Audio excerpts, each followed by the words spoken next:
Have a look at this. Oh, how beautiful. What a beautiful way to start the day, everyone. Here's our friends. I'm just going to take a few photographs here, everyone, whilst you're watching them.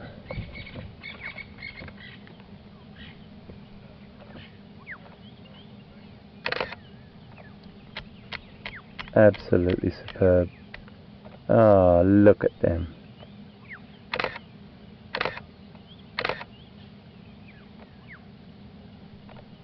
What a beautiful shot in the morning. Good morning, my friends. Oh, these little puppies are just beautiful, aren't they?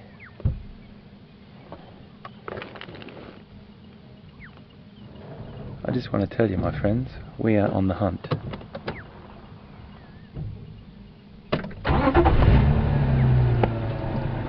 We are on the hunt.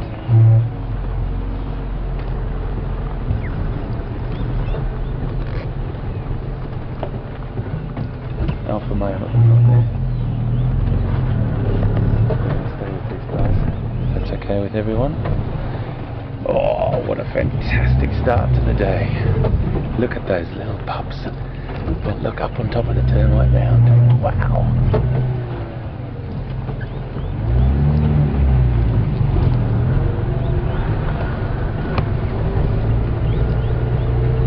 I just want to stay up with the females. I'm sorry, the adults, I mean.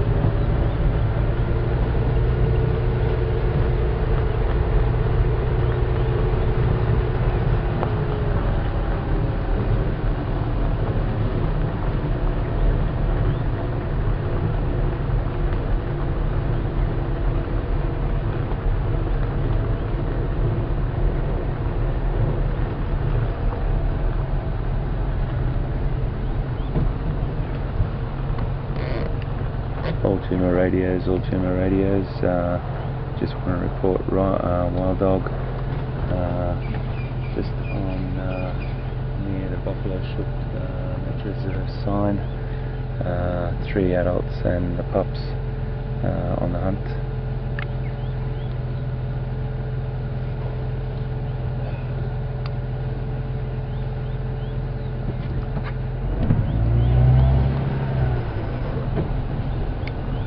All Juma radios, all Juma radios.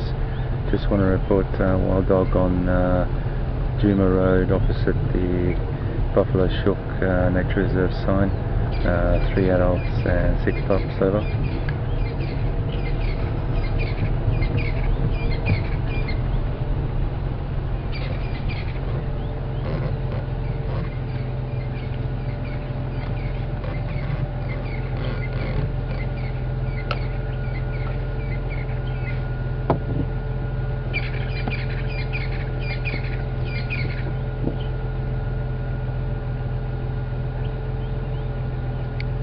The road leading off from the Buffalo Shook Nature Reserve sign, I've got wild dog, 3 adults and the 6 pups.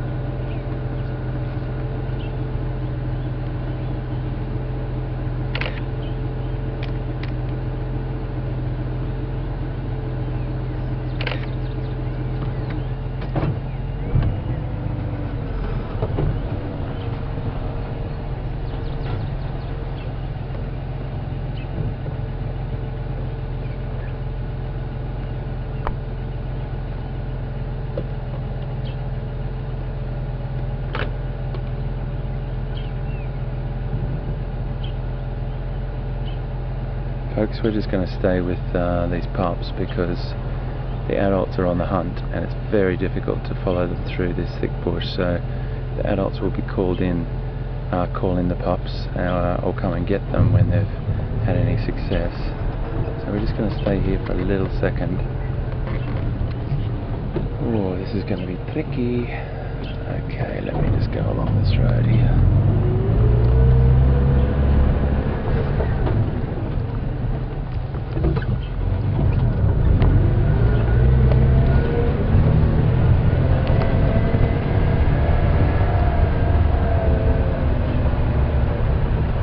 Vivian, I need you just to keep your eyes out there, mate, if you can see where they've gone.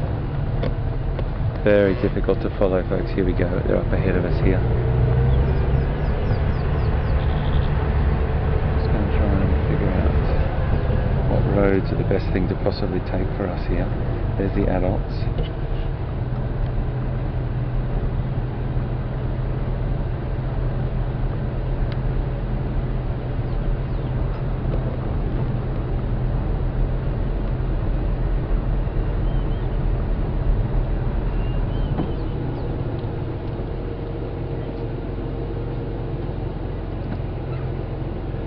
Everyone's still here.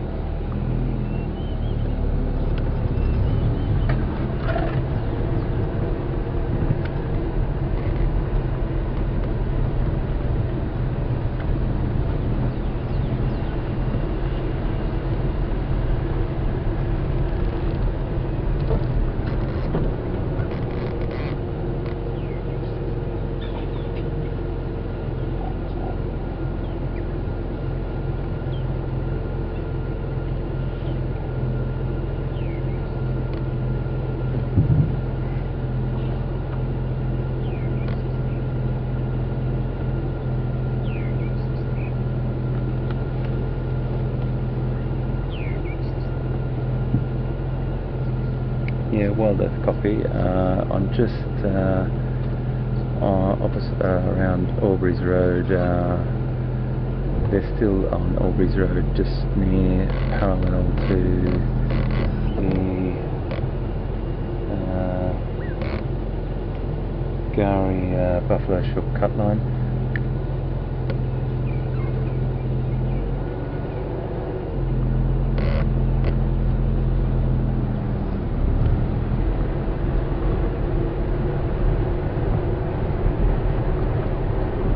Okay, copy that. I'm still on their tail. Give us a call when you're close. I'm moving back.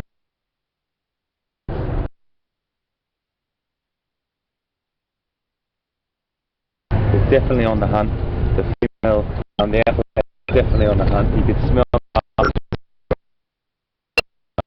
So we're just going to keep up with them if we can. I'm going to run out there and see if they actually turn the car off for a second, have a listen.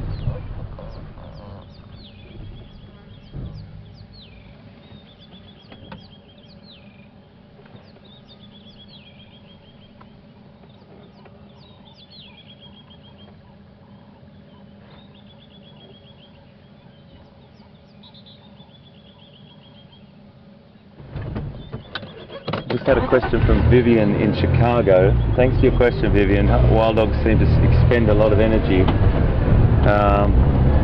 You're right, they do. They have amazing stamina though, so they hunt when they're hungry, and they do consume quite an amount.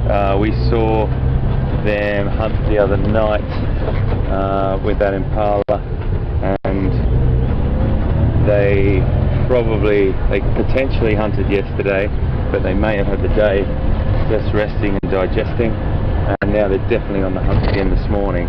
So every couple of days, depending on the size of the pack, but there's going to be more food and consumption needed for the puppies. Goodness me, I can't drive through that. I'll just never keep up with them through that. And they're on the hunt as well, so they're running. And when they start running through that sort of terrain, we're in really serious speed needed to keep up with them. All we can do is do our best here.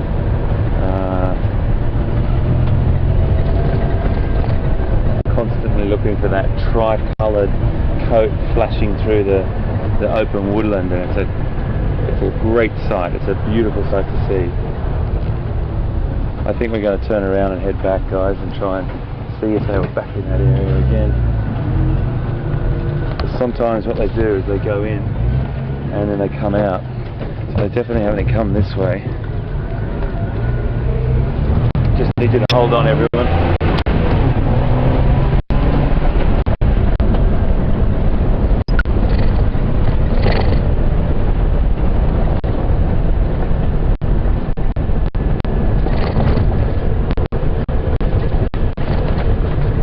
So please excuse me when I'm listening to two radios at the same time and making sure you keep informed. Most importantly,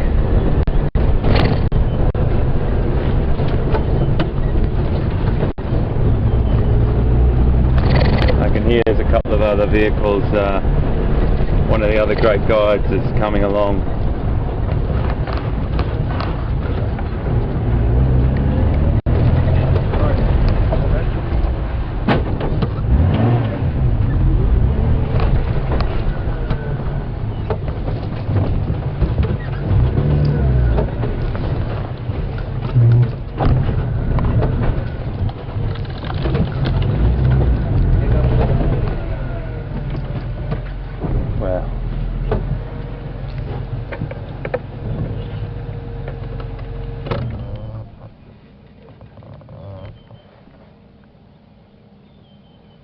There they are.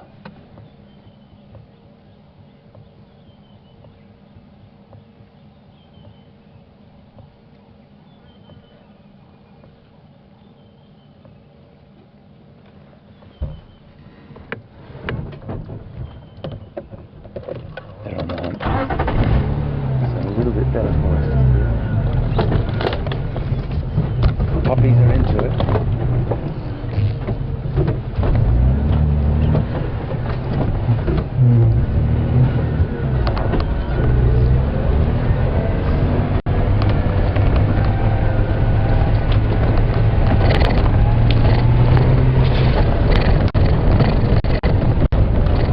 Hold on, guys.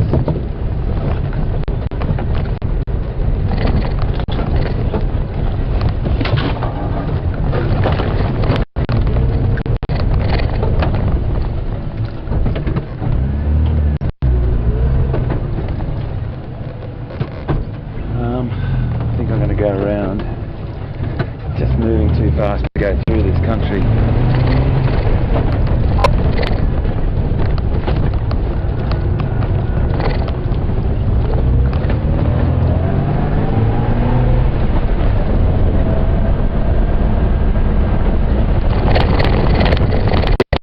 Sorry about the bumps, everyone, but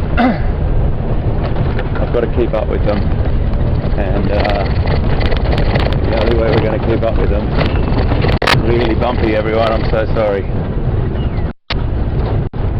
They've gone through this direction, and we can go down to this cut line here, the main road, which is what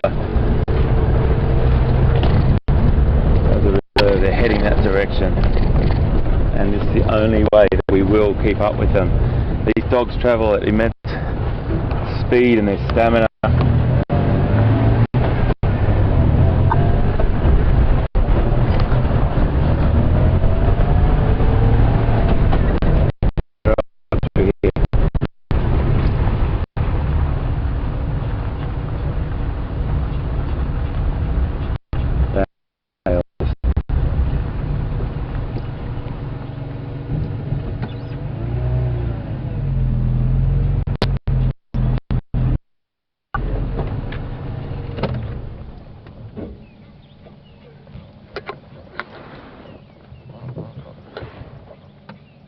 Now if you have a look over here, these impala are very, very wary. There's a new impala lamb just there as well.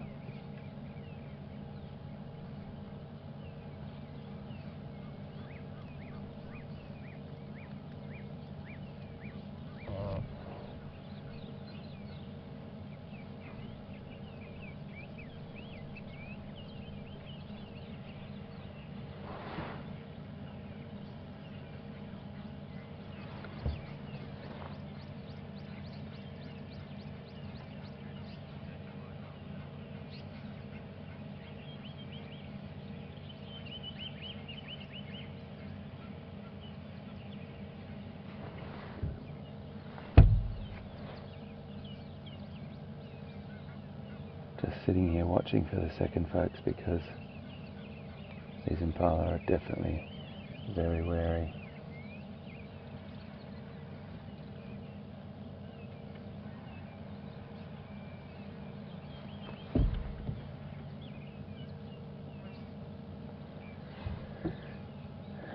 just going to sit here for a second.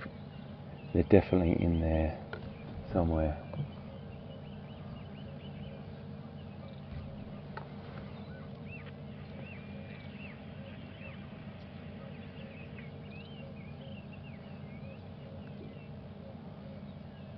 We're just going to stay with this for a second. I think yeah,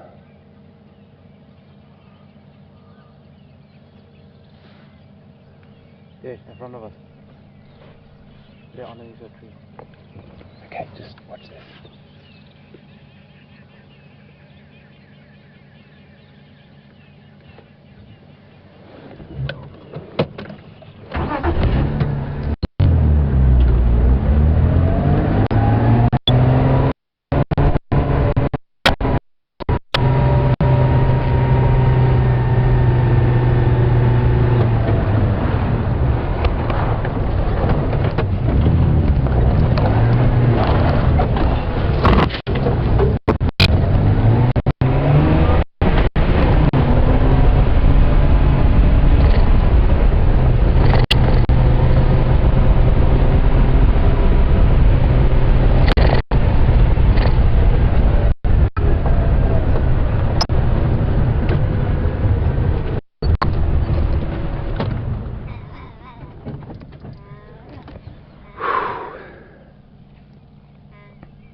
Wow.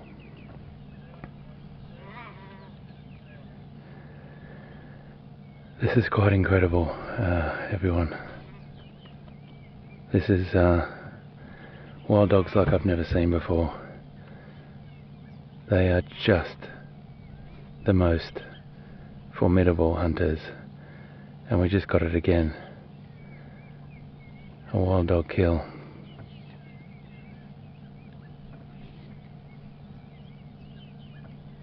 It's a tricky one, folks.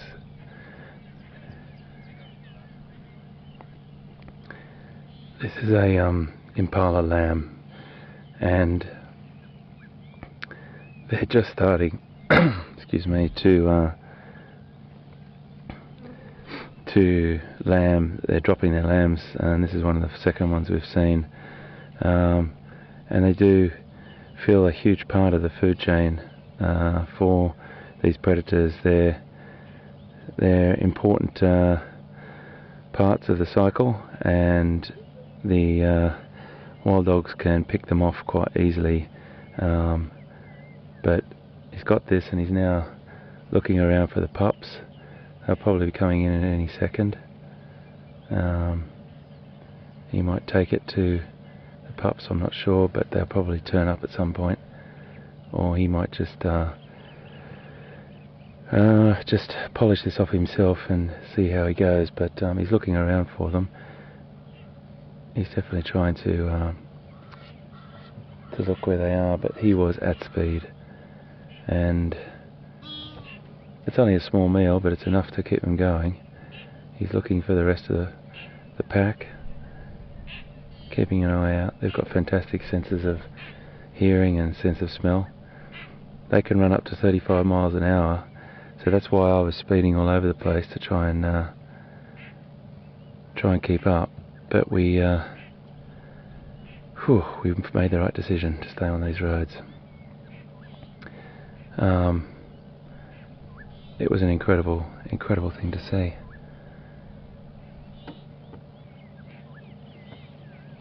I'm just going to call a couple of the guys to let them know. All Juma stations, WildEarth, just got wild dog on the Gowrie Buffelshoek cut line, about 500, maybe 200 to 500 metres from the main gate. Over.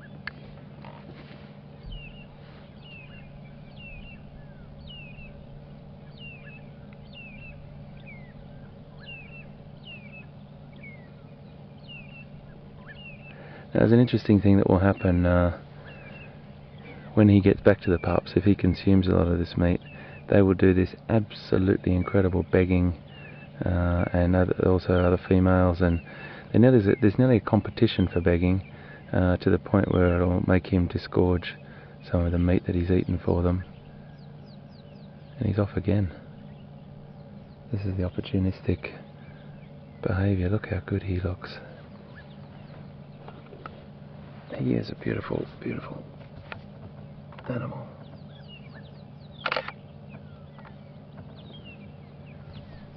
He's looking for his pups. The interesting thing is he has to keep going with this, because if he doesn't, there's going to be another predator that comes. He's a little bit worried about that, or we might just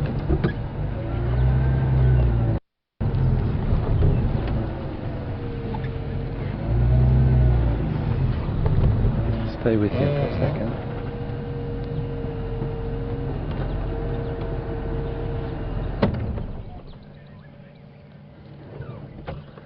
I'm just going to move up a little bit closer now that he's comfortable. He's really keeping his eye out for predators.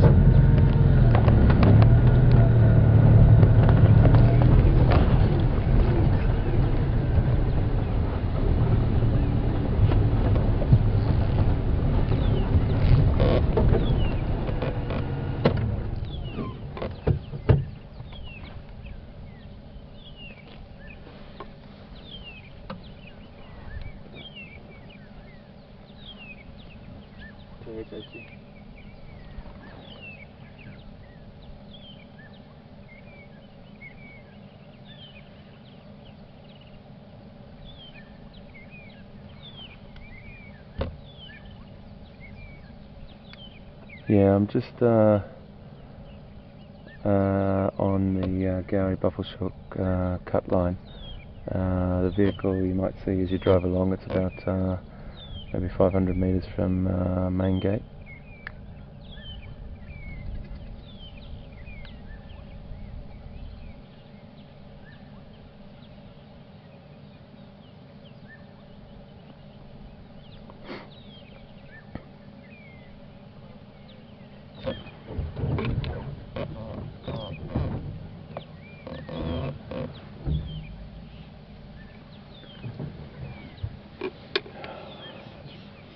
We're just going to sit here for a bit, folks. He's going to go back and get the rest of the pups, I think, and find them and then bring them back to finish this. Now, the only thing that could go wrong here is if hyena or something else sees what's happened or smells what's happened and comes in to take this.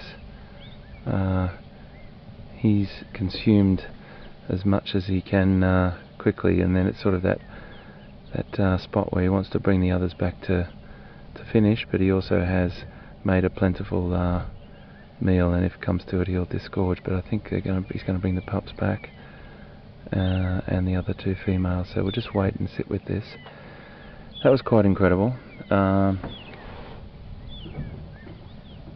We might just try to call the other guys up to see this, but the radio's breaking up quite badly at the moment, so we'll just sit with this. That was an incredible start to the morning again. 35 minutes or 40 minutes in, we've already seen a wild dog kill. Okay, let's go over and see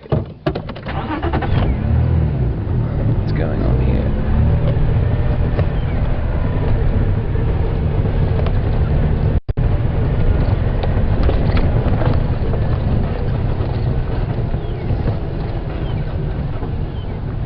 Puppies are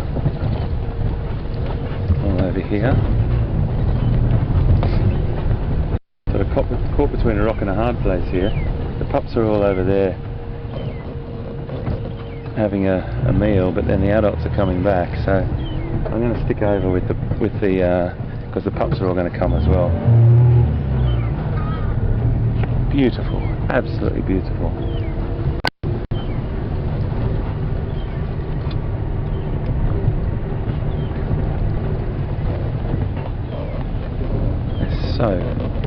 So relaxed.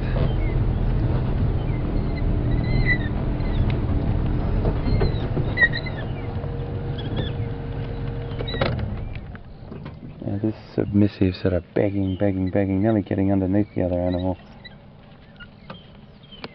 bringing it back. Here go the puppies.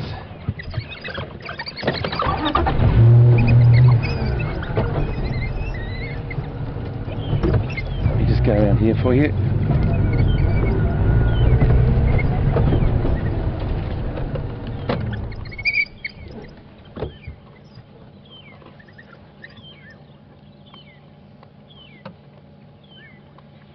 And this is what it's all about. Those puppies are going to grow into adults, and they need as much nutrition as they possibly can. It's really interesting to see the adults stay back and let the puppies have their fill. How fantastic is that dog? That adult male, that alpha male there, how perfect condition he's in. You can see him panting. He's might lay in some shade now for a little minute, have a bit of a rest, but he's still on the lookout. Absolutely on the lookout. So we'll just stay with these guys. I'm just going to let some other radios know.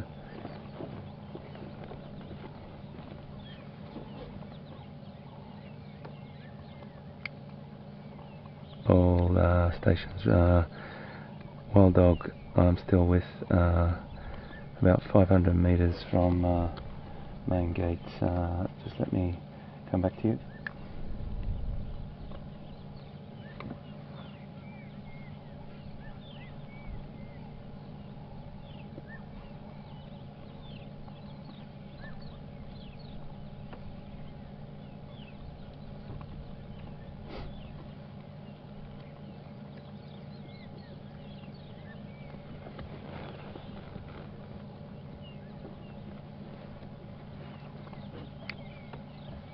Good morning all radios, WildEarth here.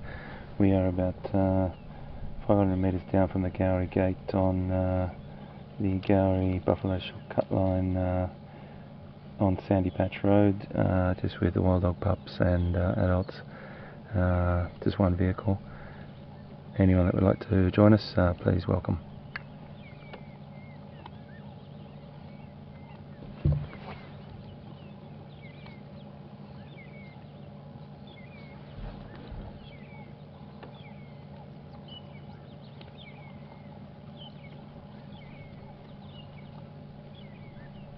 Cleaning that, really cleaning that.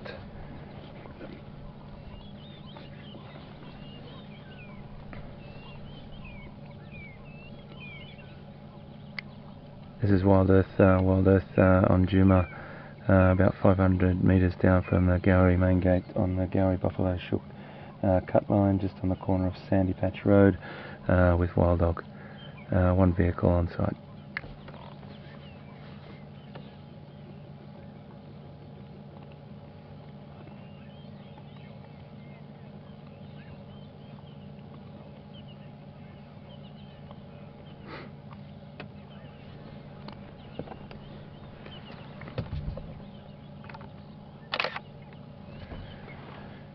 Just got a message from John from Stamford.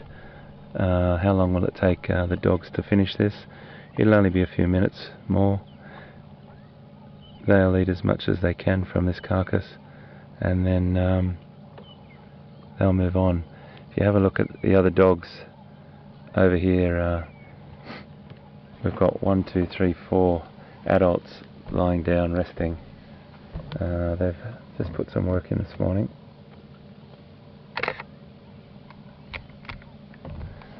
And they're just resting and let the pups feed.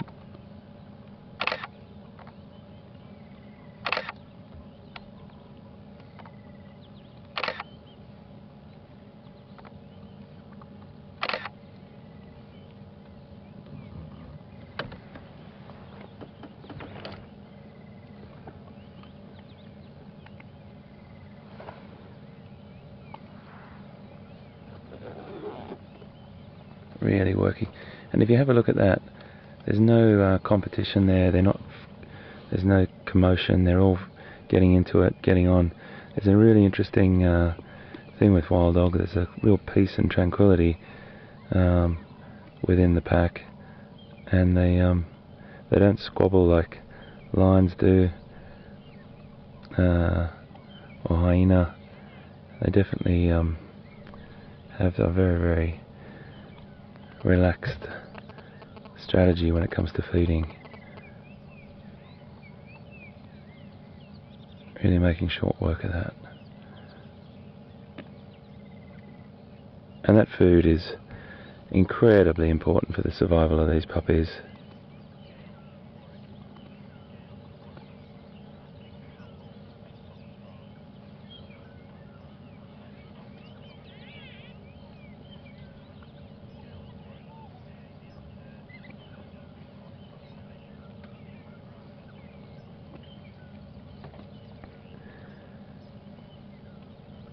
We just had a question from Gail from Warwick in the United Kingdom, and she wants to know how old the puppies they are, and we have it on good information from one of the wild dog specialists around here, Grant Beverley, that these are about 4 months old.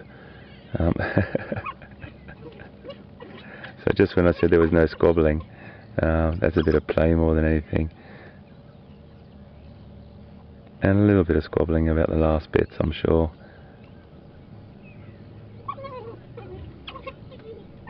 There's got to be a bit of that behaviour, particularly whoever's going to be one of the more superior. But look at that adult.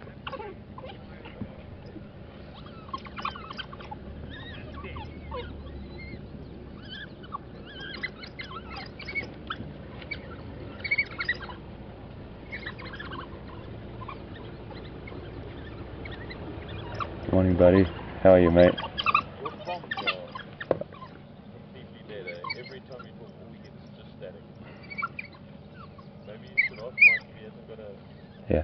Yeah, I knew you couldn't hear me, mate. I was just trying to get it out, and as long as you got sort of a little bit of the location, I was hoping you just searched. I do apologise, mate. So frustrating. I couldn't hear. I can hardly hear anyone on it as well. I'm going to have to check it out at lunchtime.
A question from Larry in Florida, whether these adults will continue to feed, and absolutely, Larry, they will. They're opportunistic hunters, and once the pups have had their fill, they might continue. There's a lot of mouths to feed there, so they might have a bit of a rest and then carry on.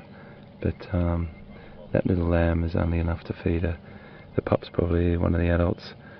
They'll probably look for something else. They might have a short rest and then carry on, but we've already got an alpha male looking around over the other side here.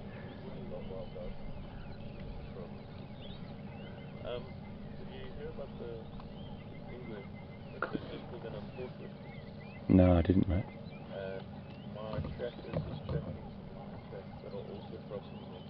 If you drive down Chica Line, he's left a bush willow branch on the road where the lines are going. Unfortunately, I can't drive in it, so we can't follow up any further. Okay, mate. Thank you so much, Ryan. Thank you, mate. That's fantastic. Yeah. Thank you so much, mate.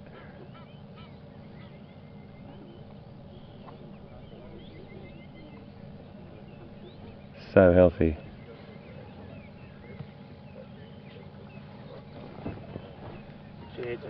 Sorry, guys.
This is fantastic to see, folks. So I'm just going to sit here for a little bit longer because to see the pups just now start to finish this, and then we might just have a little look at them in the shade over there, and then we might leave this and move on, because there is word of some more. You can hear that submissive begging from that little puppy there. There's also some word of some tracks of lion coming onto the reserve, so I'm going to head down and have a bit of a look for that. That's just great.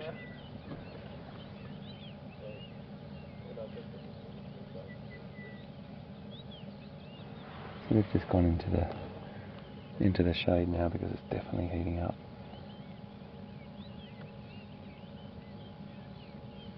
We've got some really big buffalo just coming up behind here, which I'll let you, they'll probably come into shot. But you keep on the dogs.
Look at those canines.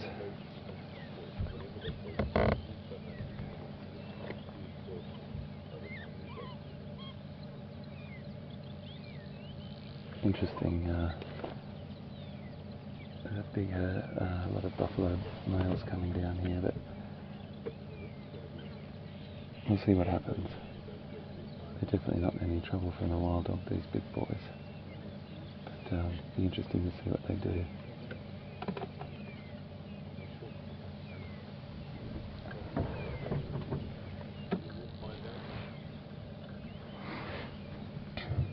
There's a couple of buffalo bulls, bachelors, coming down.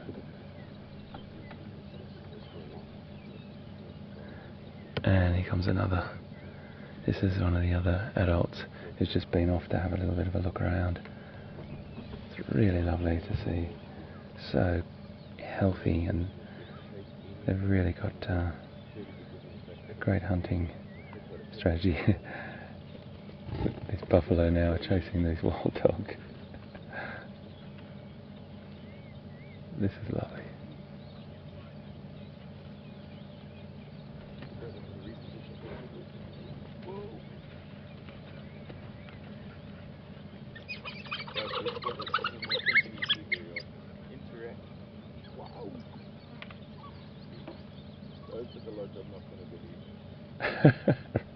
Ryan. So nice, mate.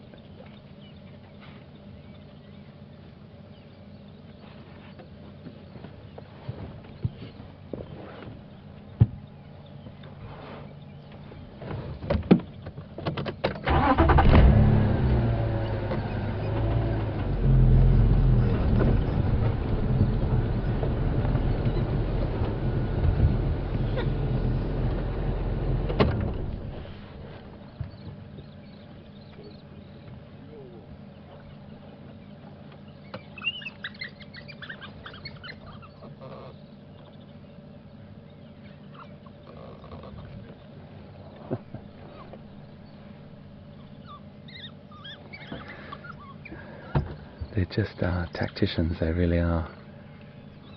So what's happening is there's a bit of a standoff at the moment, but the buffalo are chasing the wild dog, and then the wild dog has still got the gall to have a little bit of a chase. I mean, this is a a massive, formidable opponent, but it's just in the wild dog's nature to really have a go at anything they possibly can.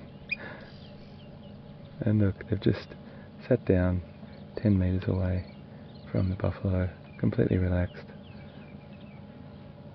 keeping an eye on him, of course.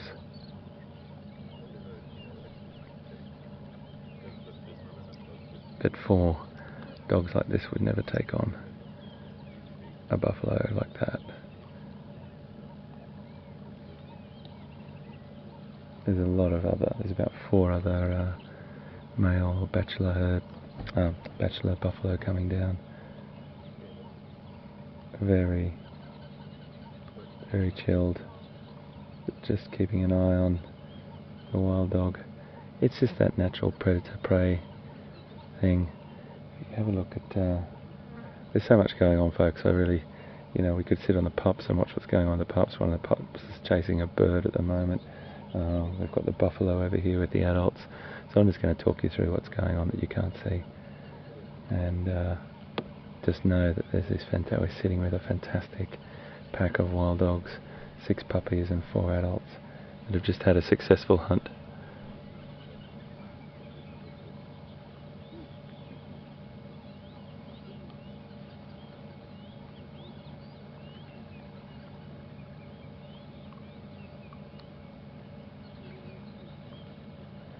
Temperature's heating up, really heating up.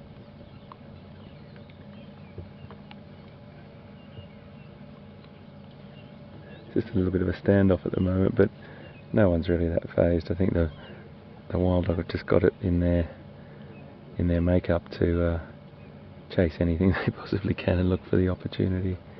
But these big boys are definitely off the menu.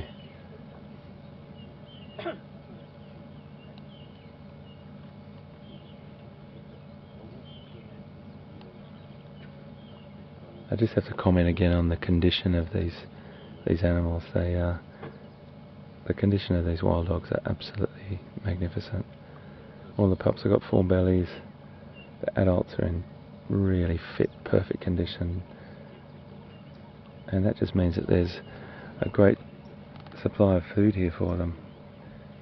And I can't believe that the luck was with us this morning. I tell you, absolutely with us.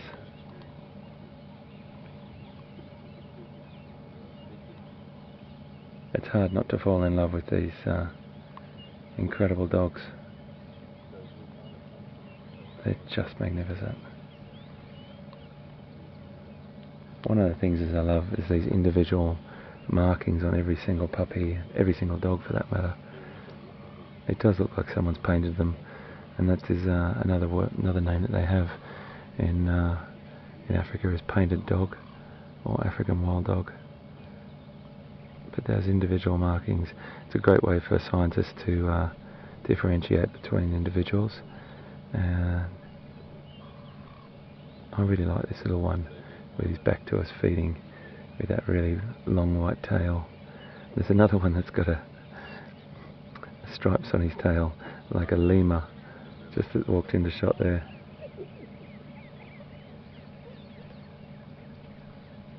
They're beautiful, aren't they?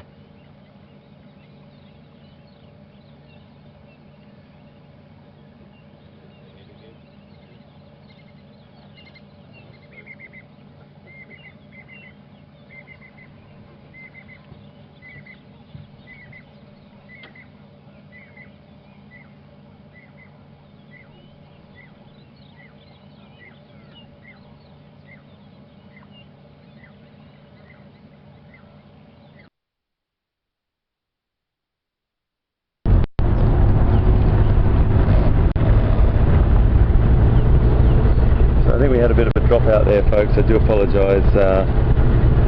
We hit these little flat spots sometimes. Topographically, there's dips and dives in the land, and we lose our signal now and again. But I'm not sure where we got up to. We've just left the wild dog, which I just wanted to say to you was another absolutely incredible morning. Words, I'm speechless sometimes when I'm around those animals, And I just want to say, you know, everyone, it's hard to watch sometimes, and I really respect that. And I know that some people don't or can't handle watching the kill part, and that's okay. But it's a part of the world that we have to accept, and it's a natural world. And I just sort of talked about it a little bit before. It's raw, it's real, it's honest. Everything that we bring you is the honesty of what happens in the natural world. And there's a food chain. There's a food chain, and those apex predators like wild dog and lion, leopard, cheetah, they're at the top of that food chain, and they definitely just displayed that to us then. Just to recap, if you just joined us and you missed that, we saw wild dog as we came over the hillside, and on the road one of the alpha male presented himself, and then all the others came out and they were present on location as well, hunting with him, following him. But then when the alpha male goes on a hunt, he just goes so fast. He spotted that impala lamb. We were sitting, fortunately, watching as well, predicting that that was going to happen, because I was just watching the behaviour of those impala, and they were really, really concerned. You could just see by their posture and the silence and their stillness. And then, sure enough, he came bounding out of the bush. The impala ran. We reversed really, really quickly, and then headed up, and he dived into the bush, grabbed the impala, and then dragged it back across the road, back into the open area. He consumed as much as he possibly could. I had to make a decision whether I was going to stay with that impala carcass or go over with him. I didn't know how far he was going to go in, so I stayed with the carcass, and he then disgorged his stomach contents and gave it to the pups, then came back to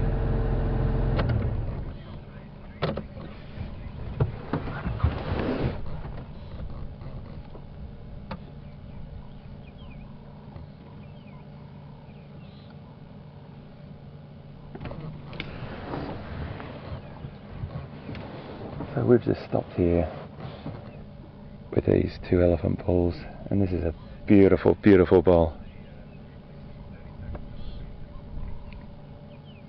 Absolutely magnificent tusks.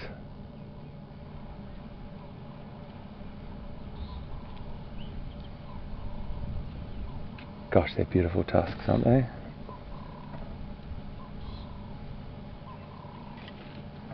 Those tusks, and I'm sure many people already know, but for those that don't, are modified incisors, and they grow constantly throughout their life. Obviously as they get older they slow down growing, but they're used for many, many different things, and they will be used for fighting, which are quite severe weaponry when they're needed. They're also used they're also used for lots of other things, like ripping bark off trees, or pushing over trees, or even digging certain types of soil, or salt-rich soil off the side of banks, which they will potentially consume some of also. So they're used for loads of different things, and he has got a cracking set of tusks.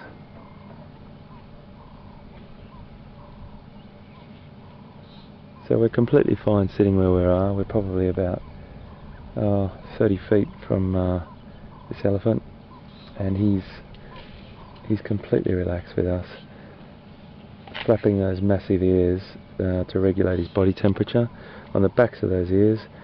We have mentioned it before, and we don't always get a chance to see it, but I'll just give him a little bit of space here. If he wants to move past, he can. And they will regulate their their body temperature with those network of veins and capillaries behind the ears, and wash cool air over them in the shade of behind the ear. So it's a really great cooling system. Oh, he's a beautiful looking individual, isn't he?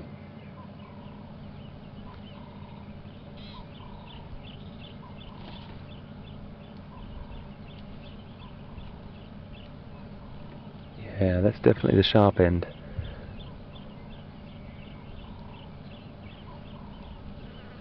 There have been some instances in some national parks in South Africa where elephants have taken on other animals, and they will use those tusks as well if they need to. Some of the bigger hoofed animals, but it doesn't happen very often. That's a great profile. Perfect condition. Now if he was in something called must, which is a sexually active period where he would have a big secretion out of the side of his temporal gland just behind his eye, and that would give us an indication that we just have to be probably a little bit more wary of him. Their tolerance level, or their, let's call it, sense of understanding, is probably not as high when they're in must, which is spelled M-U-S-T-H. So we might just move on and let these guys be. I'm just going to move down here and just let another vehicle in here.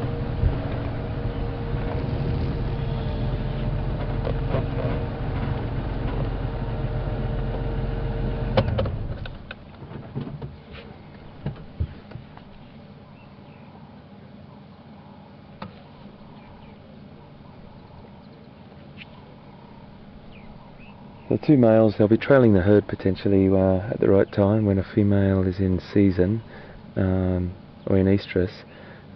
She will be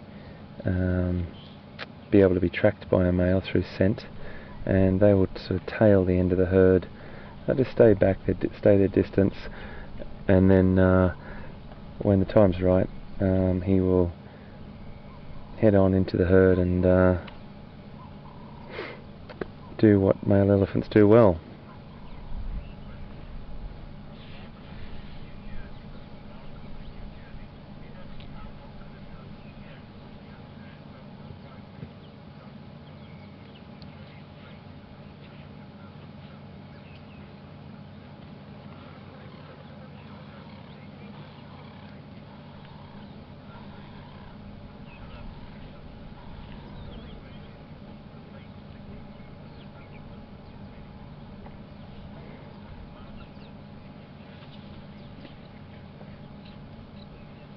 It's so nice just to sit with these creatures in this beautiful piece.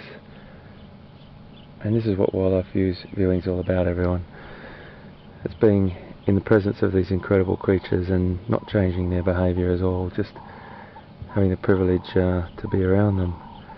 I just got an email from Marco in New Jersey. Thanks, Marco, for your email. And you were asking how long can elephant tusks get.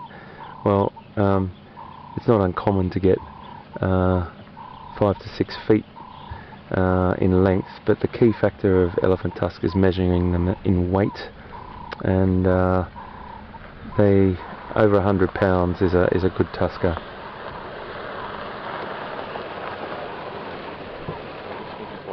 No worries.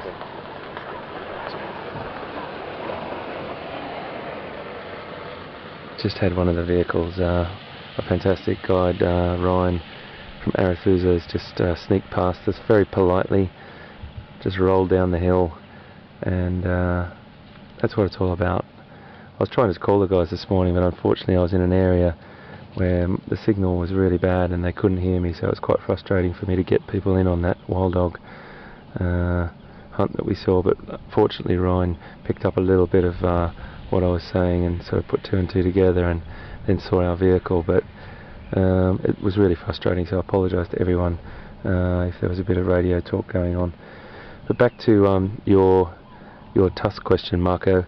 I've seen all different sized tusks all over Africa, and you get really long ones, but most of the huge tuskers were unfortunately shot out in the 1800s, and as time goes on the genetic lines get smaller, and those big tuskers are now sort of not with us. But there's still some absolute cracking tuskers, particularly in this part of the world, in Greater Kruger and in the Sabi Sands. So rest assured that in these beautiful protected nature reserves. There's some massive elephants with massive tusks still kicking around.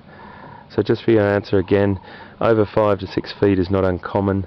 Over 100 pounds is a good weight, and the way that they measure the size of elephant tusk is mainly in weight. But they do have a very, very important important part of their life, being for battling or fighting or dominancy, and also for food acquisition. Well, it's really heating up now, folks, so I'm going to head on up a little bit further and see if we can pick up those other little friends of ours with whiskers before it gets too hot, because they will start to head on into the shade.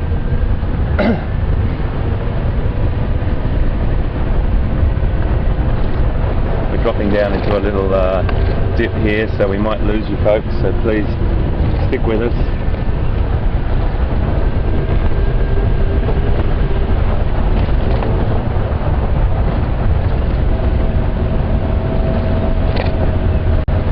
Two wild dog hunts in 2 days.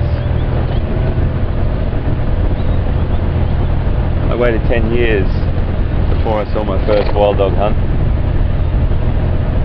and now I've seen 2 in 2 days on this magnificent reserve, and you're watching it live with us from the Djuma and Arathusa game reserves in Sabi-San, South Africa. It's so good to have you on board, folks, and thanks so much for your questions. It's really great to have you.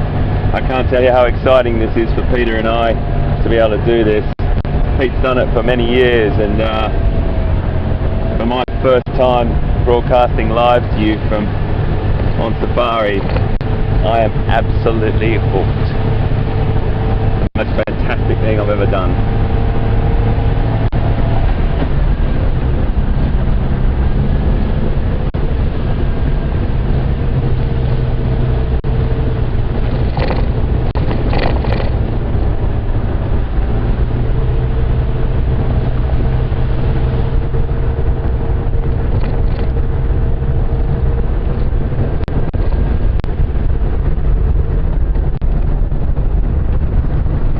Email from Anne in Rhode Island.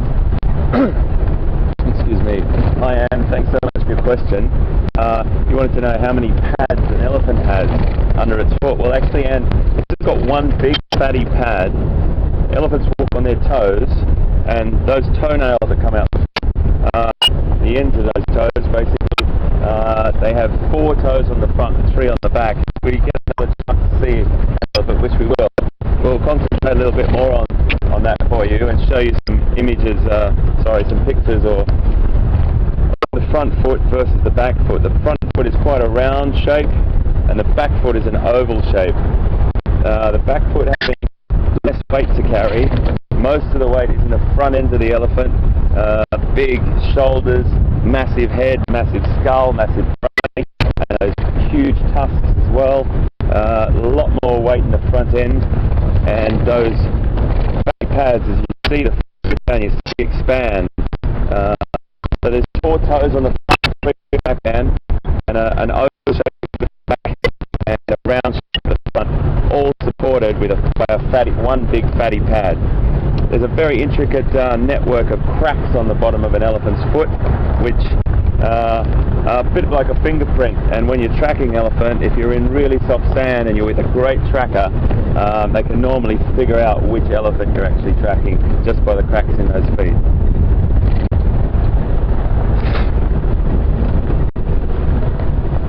Some lovely zebra off here, just standing in the shade there.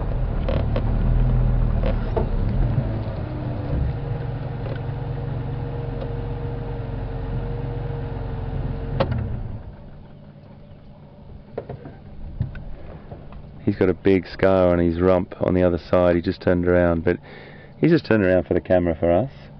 Beautiful profile. I'll just roll back a little bit.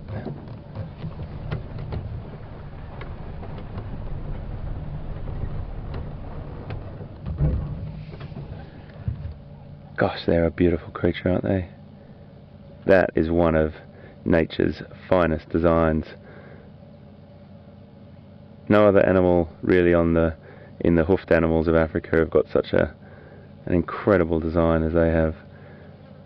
Those coat markings, you know, I'm sure everyone knows they're all individual, again leading on from the elephant footprint with just like a fingerprint to us. That's the same as the the zebra's coat pattern, all individually different and recognizable by the foals when they're born, and that's what imprints upon the mother imprints upon them, and the way that they can find their mother in a large herd. But these guys got a fantastic social structure as well, very communicative, a lot of face, a lot of signals from their lips and their face and their ears. So sight, sound and scent, the most important three senses to them in that order. That's a lovely, lovely animal. I just need to take a photograph of you, my friend.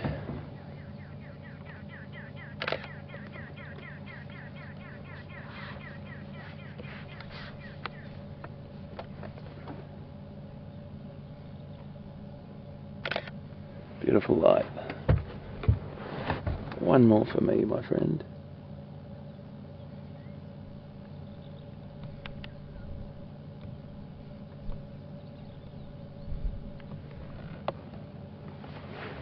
Okay, we shall move on. That was lovely. Gosh, this has been a cracking morning, everyone. Thanks, Mr. Zebra. Just great. So good to have you on board when we see things like that. Wow, wow, wow. That wild dog hunt. I have to say, Liam, congratulations, mate, on that shooting. That was really, really well done, mate, because Liam was with me trying to follow what I was doing, and he was spotting the dogs at the same time as well. So he's on camera, trying to look through camera and also looking through the dogs. We were reversing, we were driving quite fast. Now please don't think we ever... I'll just finish this on the other side because we might drop out down in this little dip.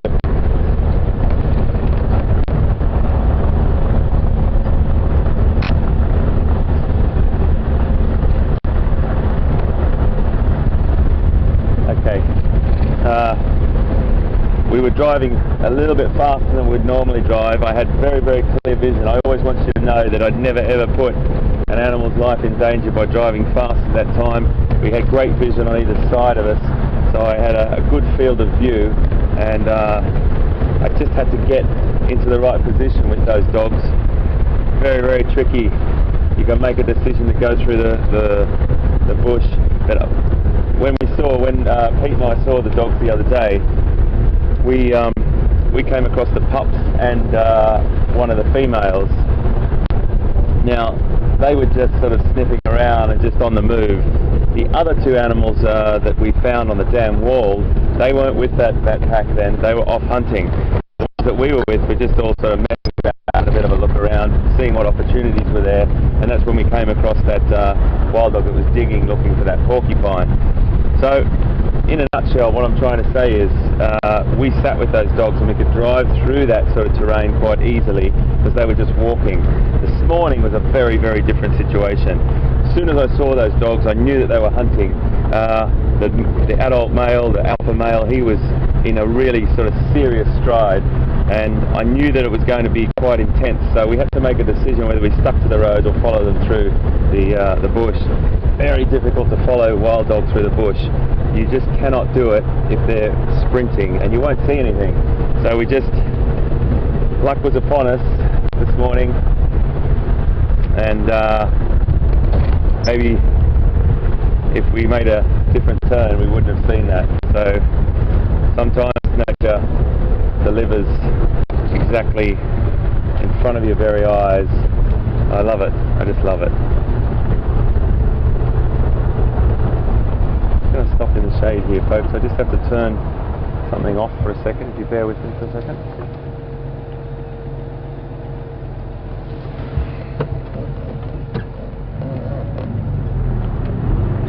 Yeah, it's heating up. I feel like it's up around probably late 20s, early 30 degrees, maybe 28, 29 at the moment. I'm having a guess.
Temperature's definitely heating up, folks.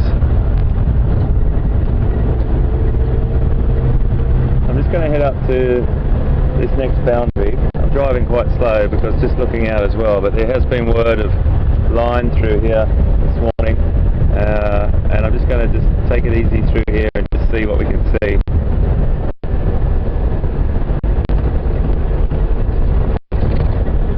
We just got a question from John on email.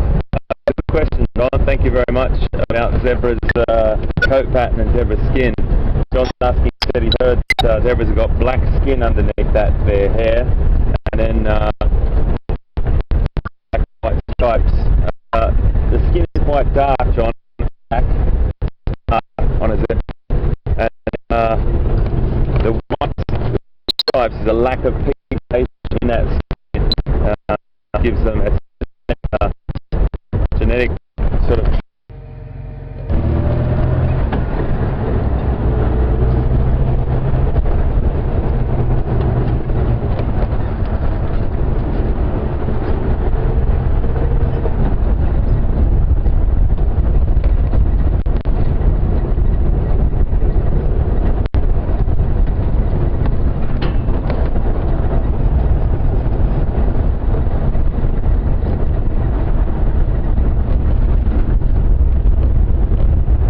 I think I should answer that question again about the zebra skin, and I do apologise if we broke up in the middle of that.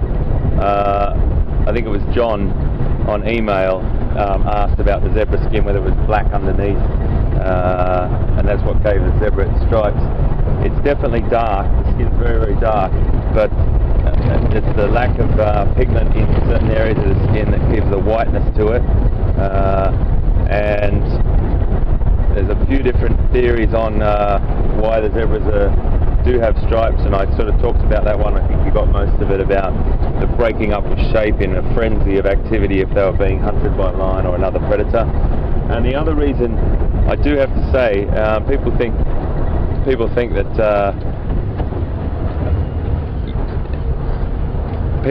that I'm sorry, just turning the other radio down. People think that there's no way in the world that nature would have designed a creature to have camouflage like that.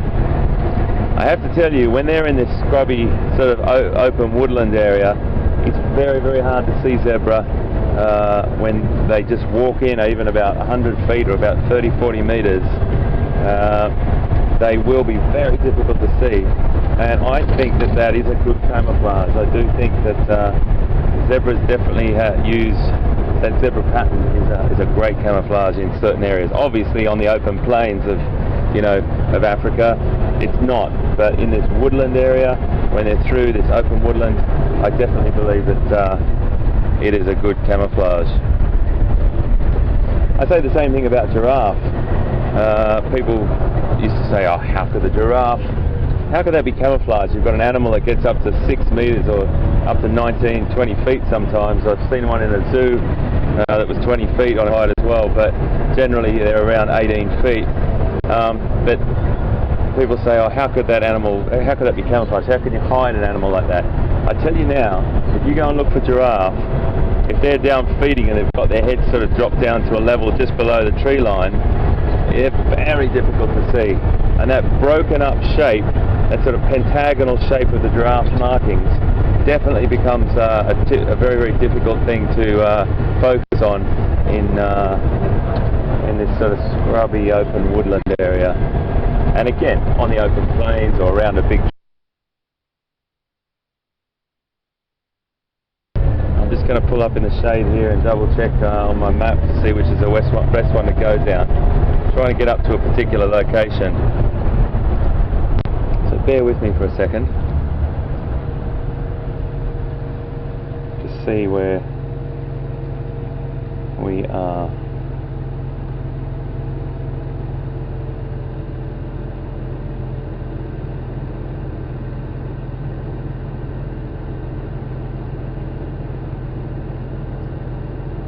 Okay, we're just going to see what we can see. There might be some people up this way already looking for line, so we might pick up a bit of information there. So just bear with me for a second and we'll get on our way. Just need to make sure we do this strategically, and I don't want to waste time because it's getting hotter.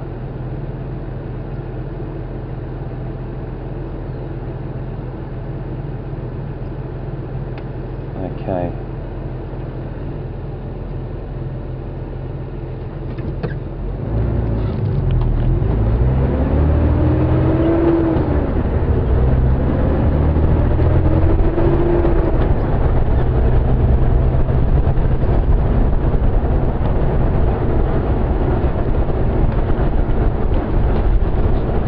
Sometimes when I stop talking, folks, I'm listening to the Game Rangers channel. I'm just trying to figure out if anything's happening. And sometimes we get into areas where that drops out as well, so it's quite difficult to hear.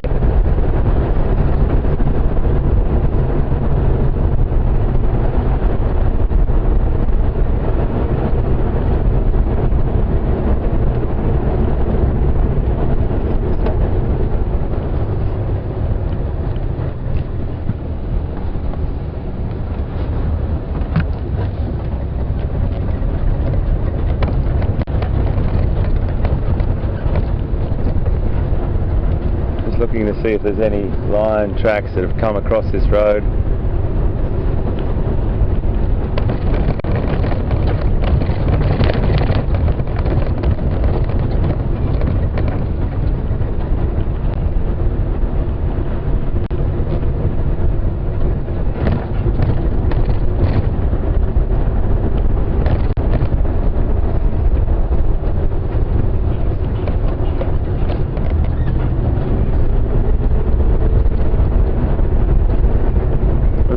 Another hour and 20 minutes, folks, so the morning is young. But it's definitely heating up. Wow.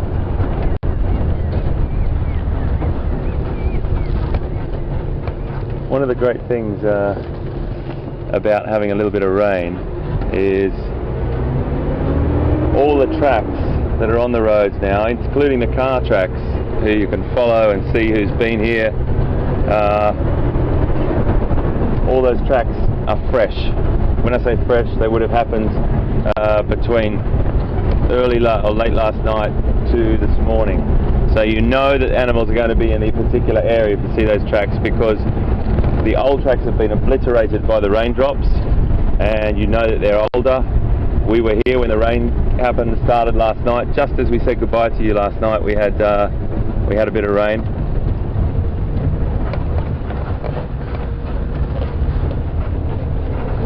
And it's a really great thing to use as a tool.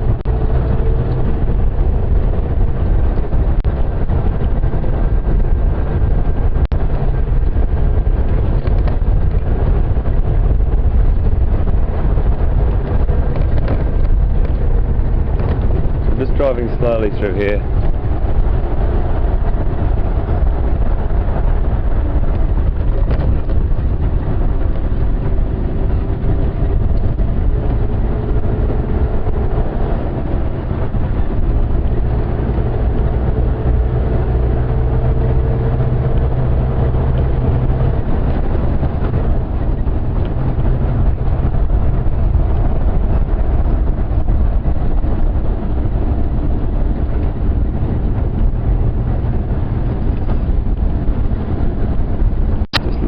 tracks here.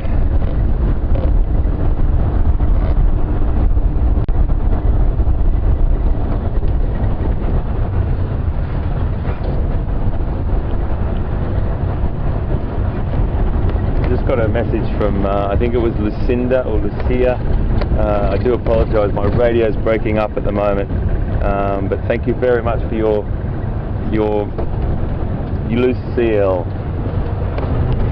Lucille, I do apologise. Hi Lucille, and thanks for your question. You asking what time of the year do zebras give birth? Well, zebras give birth nearly all year round. Some zebra will, I'm just going to head up to this road here. They'll give birth all year round, depending on the food availability, and also there's different species of zebra throughout Africa. We've got the common or the plain zebra or the birchals, but what we do have to take into account is food is always the most important thing.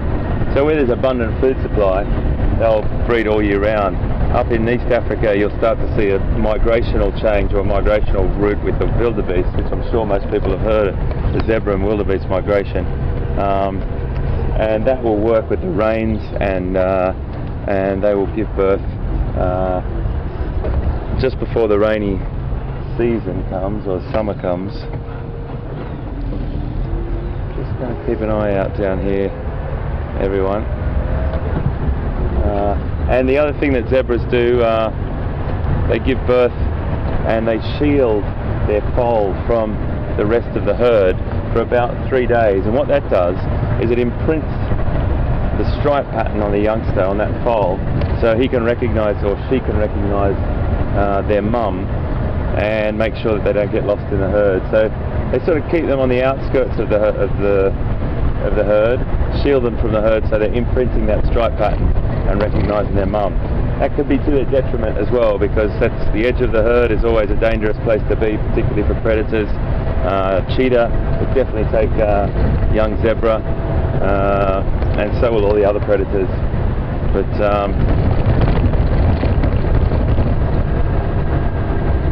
they're born with an incredible speed given to them at a very, very young age. They can get up to speeds very, very quickly when they're young, and escape most things as long as they've got good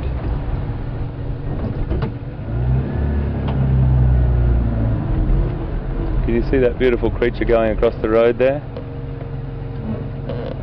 Sorry, I know it's an invertebrate. We'll only get him for a second. That's a millipede, and they're quite big.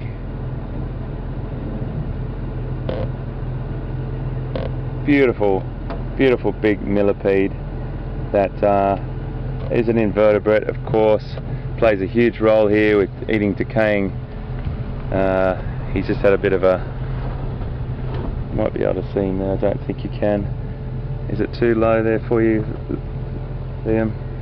He's gone up into the bush. It's okay.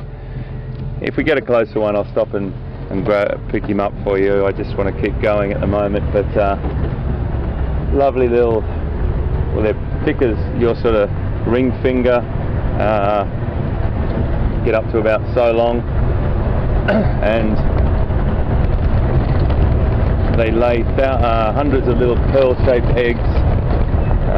They are an incredible player in the breakdown or decomposition process of decaying plant matter, so they play a huge role, but they're really fascinating creatures.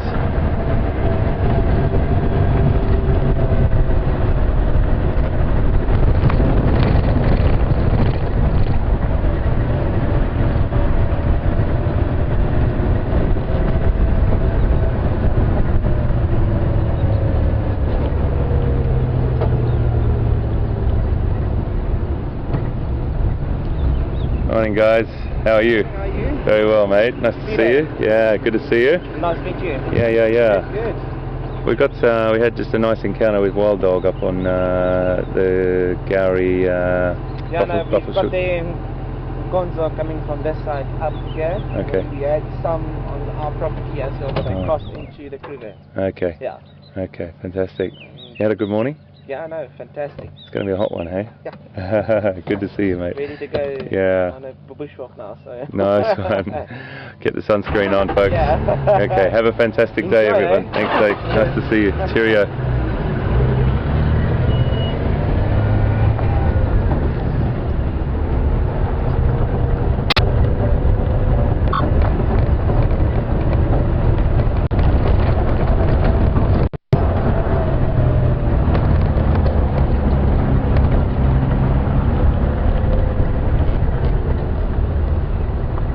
Hey folks, how are you, mate? Hey, good morning. How are you doing? Good, mate. I'm sorry if you couldn't hear me this morning. I was real. Did you pick up? No, it's all right. Good then. The comms are a little bit tricky in here. We just have Wild Dog on the other side there. Yeah. Yeah, nice. Nice. It's going to be a warm one, folks. Okay. Cheerio. Take care, guys.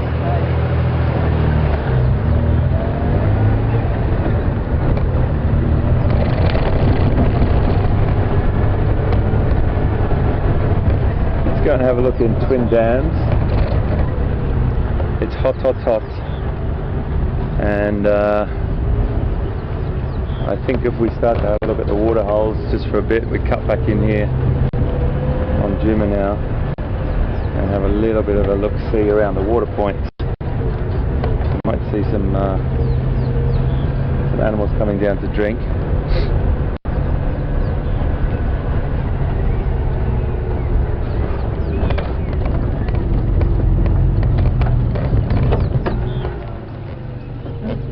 Well, that's not too shabby, is it?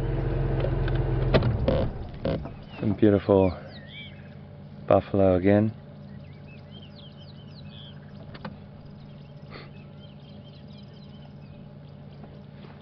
And as I said the other day, if it gets really hot, they will lie down in the water there and just stay cool. Now one might think that they're sort of setting themselves up for a bit of a situation by making themselves more vulnerable. Well, that can be true, but it'd have to be quite a formidable pride to take on those 4 boys. They still could try, but they've got a great sense of smell and they're always looking out and listening for anything around. You can see how one's facing each direction too. I don't know whether that's luck or strategy, but they're not, definitely haven't got their backs to the shoreline. They're got a good view of anything that would come. The lines wouldn't cross the water.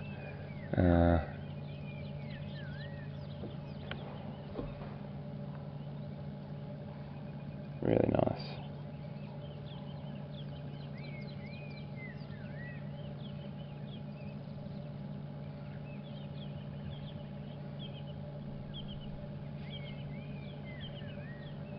Some beautiful birds around. Just trying to get a good one in shot for you. This little character down in front of us here that's bathing.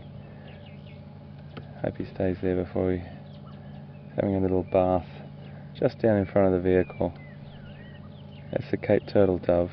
That's that one that does that beautiful call. That's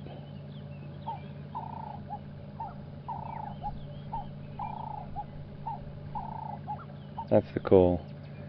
But if I can just bring you off him for a second. There we have one of our favourites, the grey lurry, just over here on the tree here. It's just flown up, and that's the bird I wanted to show you, and he's just let out a lovely vocalisation there. He's coming down to drink now, just at the water's edge. Beautiful. And that's a grey lowry or lurry, however you want to pronounce it. And he's known as a go-away bird. We had a question about it yesterday. This is lovely. Thank you very much, both of you. I've been waiting to get a good eyeball on both of you to show everyone. And I'll just give you the grey lowry. The call sounds like this.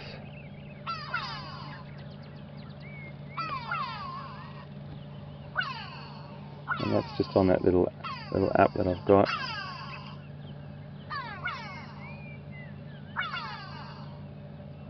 So that's the grey lory and that little Cape turtle dove, and that Cape turtle dove is one of those, both of those sounds are quintessential Africa. Bird sound and call and song is really important to learn, because we do drive around sometimes like we did yesterday, and we saw some fantastic things still, but it was a little bit quieter than today. It started off with a bang today, folks, that's for sure. Wow. I'm still coming down from that. Oh, sorry about that. VM, I'm going to be screwing off the back of the truck there. VM's got a fantastic safety rail at the back of the vehicle to stop me losing my co-pilot.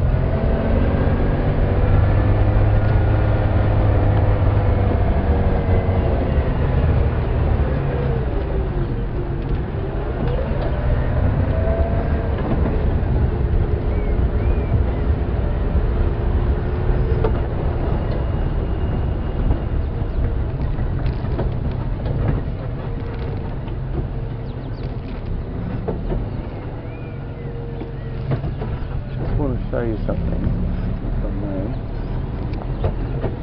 You might see it here, we might not. A couple of things first. Let's just do one thing at a time here, HT.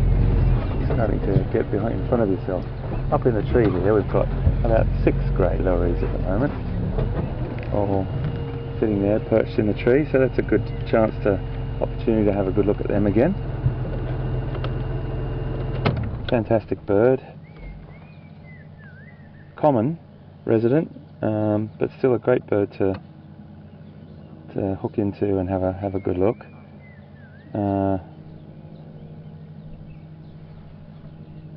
They've got that beautiful sort of more buffy grey and a short crest on the top there.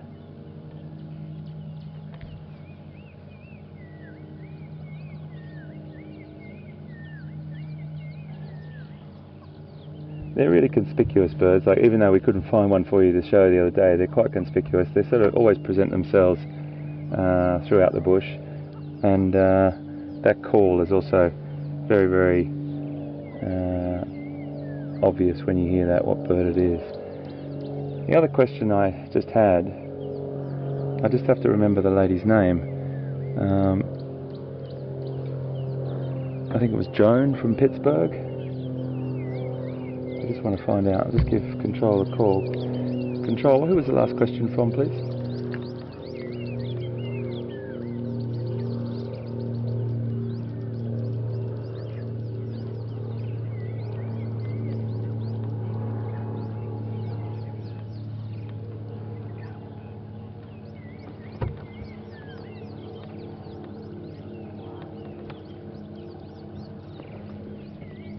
Thanks so much, mate. I just want to double check on the person's name. I do apologise, Amanda. Amanda in Pittsburgh just wanted to know about why the birds land on the buffalo. Well, if you can just have a look over on the buffalo now, I'm sure you can see those birds messing about there, and those birds are red-billed oxpeckers. Now, sort of as close as I can get at the moment, but what we can do is try and pick up some more for you and get a little bit closer as the day goes on. We see them a lot. They are a fantastic bird. They've got that really red beak. If we get up a bit closer in a second, I'll try my best. Really red beak. They've got a gorgeous sort of yellow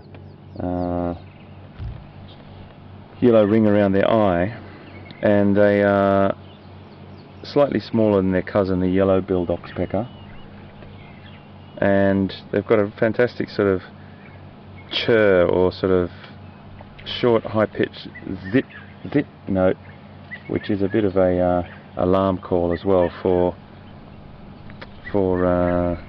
any other animals around. So They do spend a lot of time on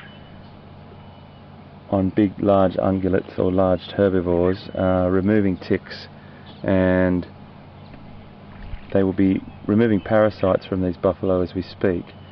If there is an open wound on an animal, they will start to eat the blood, or drink the blood for want of a better term, from the animal, and they really do use that blood as their subsistence or for their nutrition.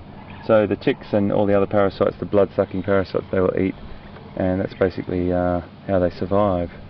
There's a relationship that's with large ungulates or herbivores with the oxpeckers, and the oxpeckers probably rely more off the herbivores than vice versa, but they still benefit from it, and there's a nice one just sitting right on the back there. If we get up a little bit closer, Amanda, thank you for your question from Pittsburgh, we'll definitely try and elaborate on that a little bit more, and you can get a much closer look at them. But I don't want to go around the other side and disturb these buffalo and make them get up out of the water, because they look just too comfortable.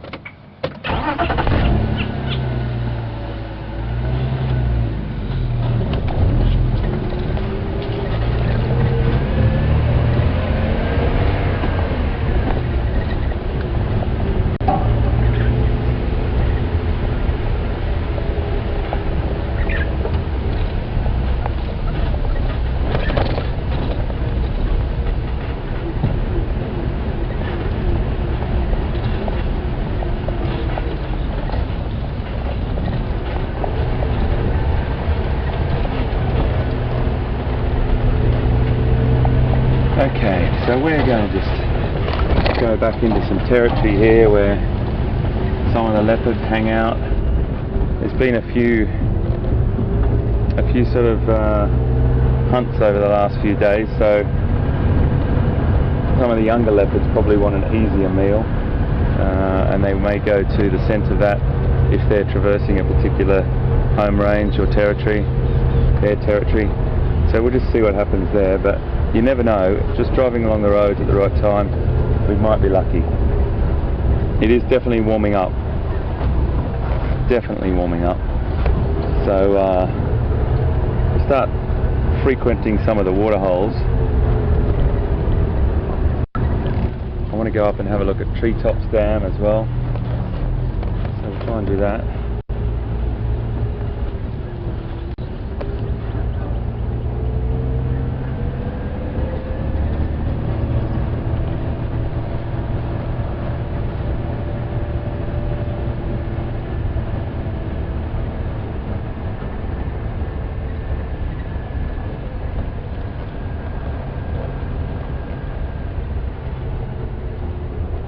I sat down with Peter last night,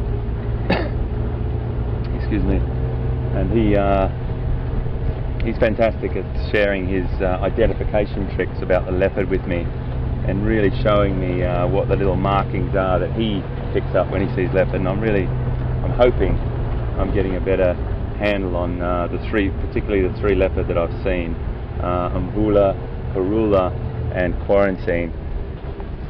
So I really hope I can find one of those individuals, or anyone else for that matter, in the coming days, or today, because I'm not being too greedy.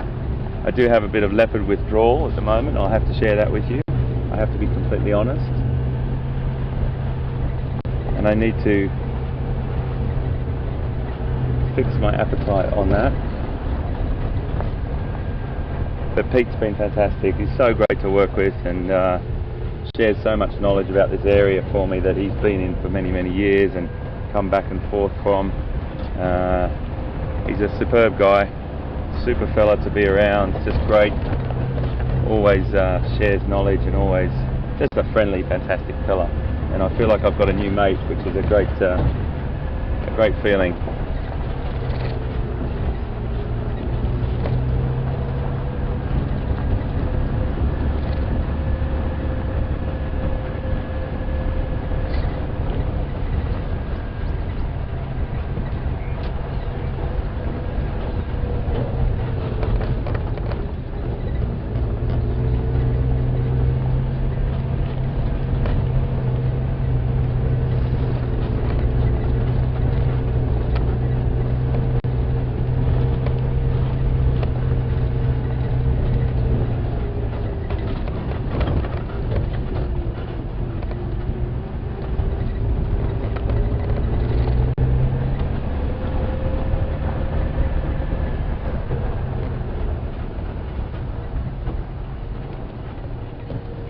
So if that was the first impala lamb or second or third one we've seen, I think they're going to be dropping every day now. The impalas are going to be giving birth. We've got an impala ram just here that's obviously had a bit of a hard life. He's only got one horn left. He's snapped the other one off in a battle, and he's in a small bachelor group here now. There's a couple of other individuals just up here in the woodland. He'll probably be okay. He's definitely in good health. He might not just be fantastic. I think this potentially, is it an impala or is it a unicorn?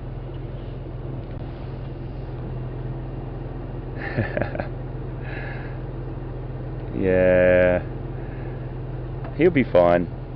He's not going to have a sensational time mating or defending a territory with one horn, but at the same time it's in good shape, so he'll probably have a reasonable life.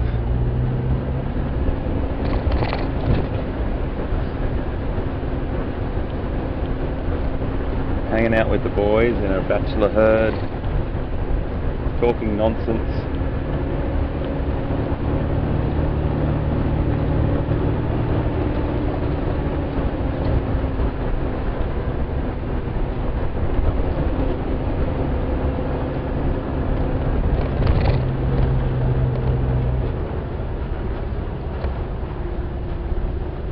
Oh, we've got some heat on us now, folks. Really warming up.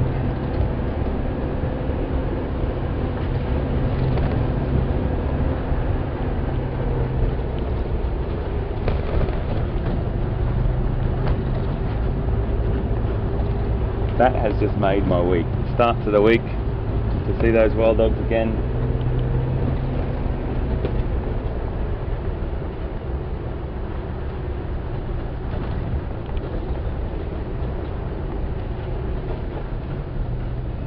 Got some lovely little warthogs here. They're just trotting off, but I'm staying a little bit away because they're a little bit skittish, warthog, even though they're potentially habituated or conditioned to the vehicles. They're still a little bit skittish. Warthog always are, unless they're around a lodge or something like that, where they're very used to people, but they'll take off very quickly, but they're always alert, and particularly down around a water point where they could easily become a meal for lion, leopard, or anything for that matter that wants to take them on. But they're fast, and they're always alert, and they're just sort of cruising back off now. He's looking around. He might start feeding just there. Fantastic little creatures. Completely diurnal, or active during the day. They sleep in a burrow at night, as we've told before. But diurnal. A lot of people think that they work their way through the night feeding as well, but no, they go into a burrow and they only come up out in the daylight hours.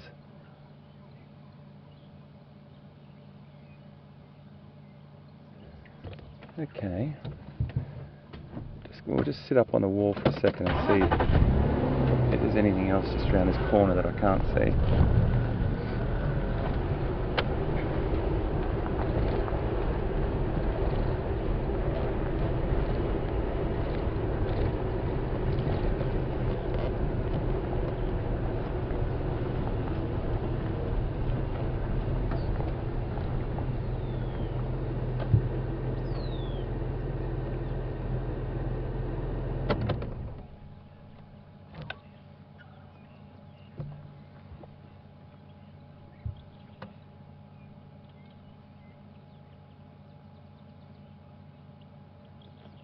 We just had another question from Joanne in Saskatchewan in Canada. Hi Joanne, and thank you so much for watching us today, and it's just great to have you on board. Your question is about impala horns and whether they shed them every year like white-tailed deer. Well, deer and antelope are in two very different families, and you'll find that the families are so different that they fall under a completely different category. Deer, all the different deer in the world will shed their horns on an annual basis and regrow them every year, whereas antelope have that set of horns for life. They're not born with horns. The only mammal that is born with horns, or two mammals I should say, in a family called the giraffeids, and that is the giraffe and its close cousin the okapi, which lives in Central Africa. And they're the only two mammals born with horns. They're skin-covered horns, and they are in a completely different family again. All antelope grow their horns after birth. Some have incredibly long horns. This maybe, sorry, I'm trying to do that in front of camera right now. Oh, out there, maybe even longer on kudu. Waterbuck horns get quite long as well. Impala horns get really, really beautiful shape. So many different antelope that have horns, but they all grow them after birth. Fantastic question. Thank you so much. Right, let's carry on. Definitely not going to turn around on the dam wall. It's sort of a little tricky. So we're just going to turn around down here. Well, we might cruise down this road actually. Let's cruise down this road.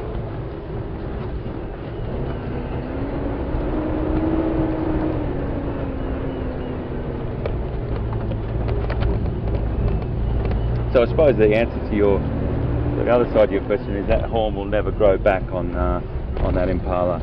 It'll always have one horn, unless it breaks the other one off. It'll have no horns, but it will survive.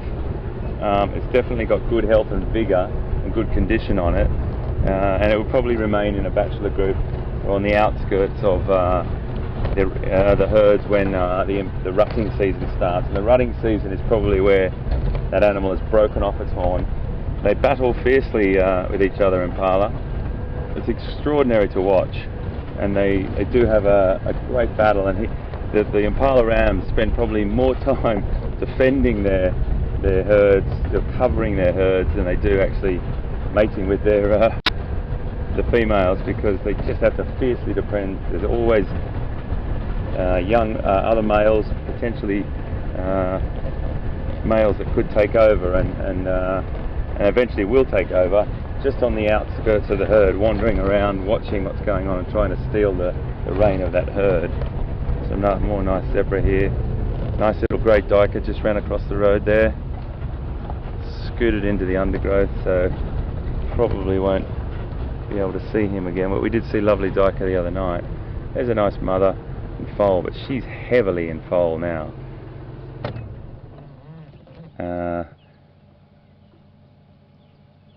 Or is she just, let's see, she looks like she is. It's quite a long gestation period.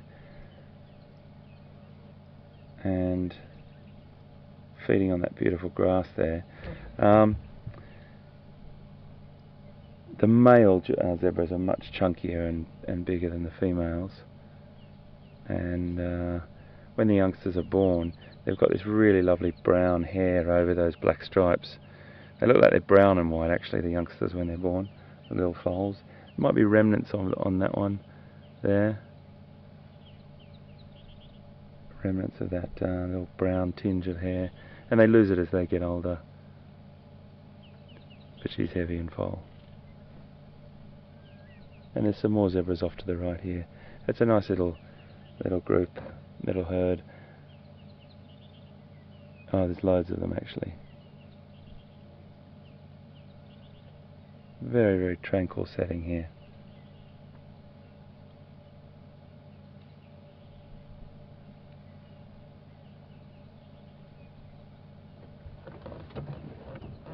Okay. We might peel off to the left and not disturb these guys, so we don't have to disturb Mama there. Oh, look how heavy and foal she is, wow. Amazing.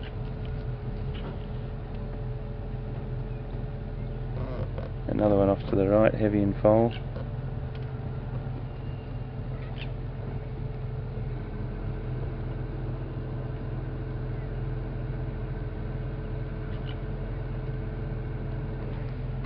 Can't stop looking at zebra. Can't stop.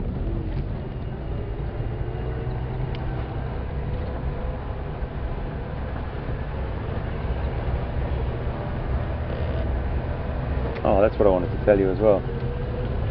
We had a fantastic barbecue last night, or in South Africa it's called a braai, and that's B-R-I-A-A, and that's a fantastic sort of way to finish the weekend. Pete cooked, and another thing that we've got in common, him and I, we love to barbecue, and one of my favourite ways of eating, and we had a beautiful meal last night. We all sat outside. There was a thunderstorm off in the distance, lightning lighting up the sky, big sheet lightning and bolt lightning coming through, lovely cool breeze coming from the storm, and we thought it was going to hit us, but it didn't. Obviously we put Vanilli, our fantastic vehicle, here to bed and wrapped her up tight, and then we went and had a beautiful braai together. It was really good fun. Everyone sitting together on a big long table and enjoying a meal together. Pete was in his element. Something very special about cooking a barbecue. If it's Pete's barbecue, all I was doing was just helping shovel coals and things like that. There's sort of barbecue etiquette between barbecue fans. I'm sure you know it out there if you're a barbecue fan, but he cooked a cracking barbecue.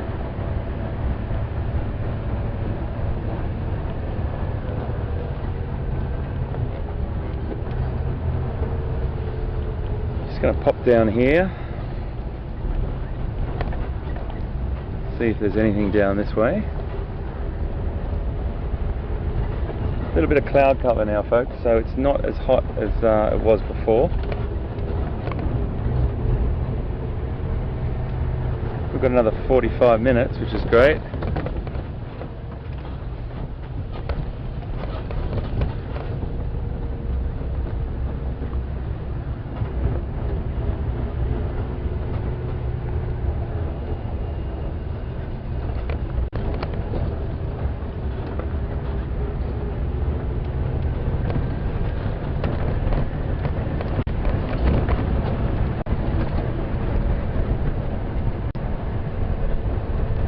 Great team of people we've got here. I just want to share a little bit of background for you, because a lot of people ask us questions about behind the scenes and are keen to see some footage behind the scenes and ask some questions or meet some of the team behind the scenes, and that will happen, I promise you. We're just really working very, very hard to iron out all these little wrinkles with the transmission and a few dropouts that we're having. The signal's getting better and stronger, and hopefully we're going to improve that just out of sight over the next few weeks before Big Cat Week on National Geographic Channel. So there's a great team of people that sit in a control room that send me the questions and make sure we're transmitting and tell us when we're not live and things like that, which is very, very helpful. My favourite little spot for quarantine, we just got to go and check that for the leopard. Always worth driving past here and just driving in. We've got a great team of camera people. VM, who works with me a lot, is just fantastic and helps me out of sight. And Brian, hard-working, hard grafting team behind us here. And Pete and I are very, very lucky to be working with such wonderful team. Okay, nobody there at the minute. Not a lot of action in these pans at the moment because they're dry. When we get our first rain, they fill up. We start to get animals coming down and using them again. So we wake up at about 4 o'clock in the morning, and we have a bit of a wash and go back down and have breakfast, get on the road, get to the reserve by about 5:30 hopefully, ready to transmit and broadcast live to you by 6 o'clock. It's a bit frenetic, it's a bit crazy, there's always some hiccup, there's always something that's excuse me, got to be done, and we've got to fill fuel and got to make sure we got all the sound right and everything's ready. So it's a really hectic schedule, and it's great. There's something really exciting about it. As exciting as being out and hearing the count through the earpiece that I use. 5, 4, 3, 2, you're live. and it's such a great feeling. It means that we're joining you, or having you join us, I mean, in the back of our vehicle, and meeting all you wonderful people all over the world.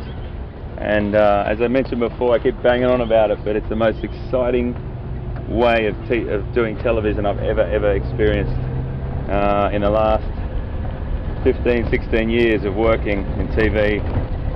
Such a great privilege, folks. So thanks for all your support. And there's loads more that goes on behind the scenes. We've got a team in Johannesburg, we've got people all over the place, and in London and the United States, and people helping everything get that message to you wherever you are.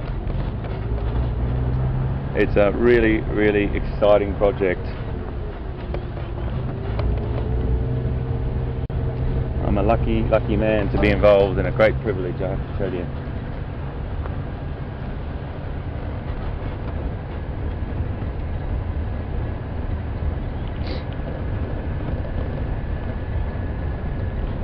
Let's watch my aerial here.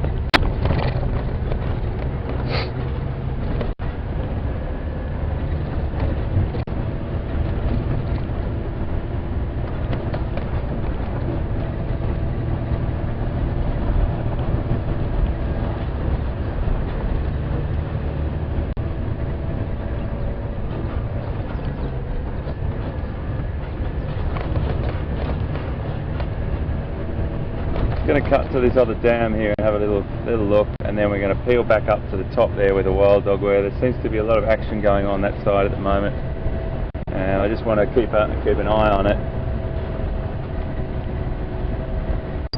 I might inform Pete about there was a line sighting down on the other side of the reserve this morning. We didn't really have time to get to it, and we dropped a bit of signal there as well, so it's better off that we talk about it later and find out where they are, talk to some of the guys and see if they've moved. They'd be definitely flat right now. It's too hot for them.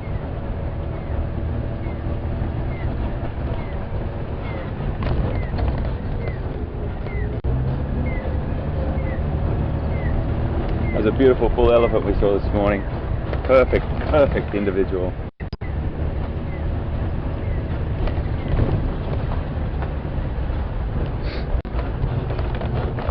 I think I was telling a story yesterday that I didn't get to finish, and it was about the first time I went on a safari drive. It was in 1992, and I went out on a drive, and I had my camera with me, and on that day it was a film camera. Digital wasn't even, it was a pipe dream in those days, and so that's what, 22 years ago.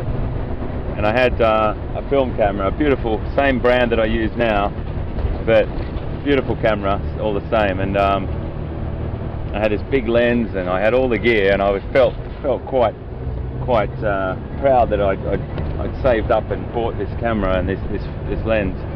And I remember I had about 50 rolls of film that I bought in duty free. There was all this big issue about, do you put your film through X-ray after you've shot it and all this sort of stuff. Anyway, I remember I thought, oh, I've got loads of film to spend my time in Africa. I was only going to be there in Africa for a month. Oh, look at this, my friends. Look at this. Have a look over to the left here. Wait till you see this. Hello, friends.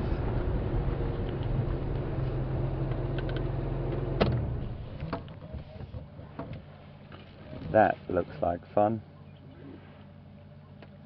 That looks like where I'd like to be right now.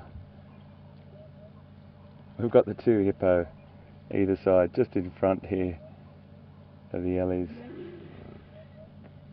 They're just taking a little bit of a back step.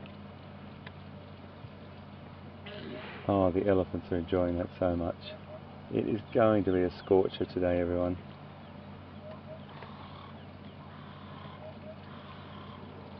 And those elephants are enjoying that so much.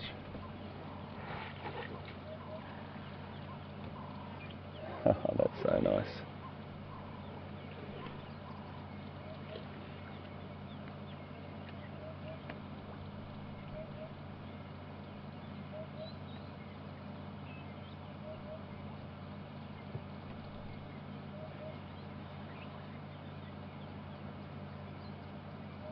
hippos, giving a little bit of a,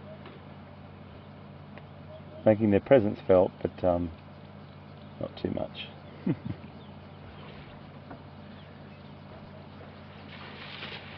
So when there's available water like this, the elephants can drink a couple of times a day.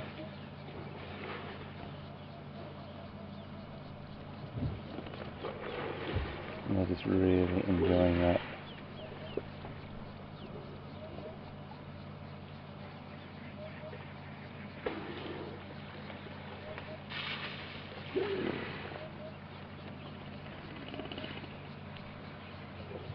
Really enjoying that.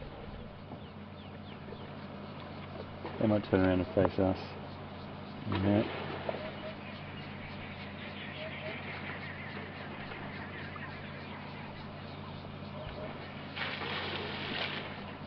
It's blissful to watch, isn't it? It's like they really do look like they're enjoying it.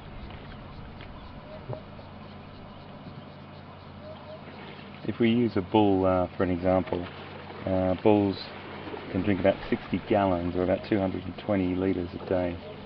And that's a decent amount of water when you think about it. That's about 22 normal sized buckets that we use around the house.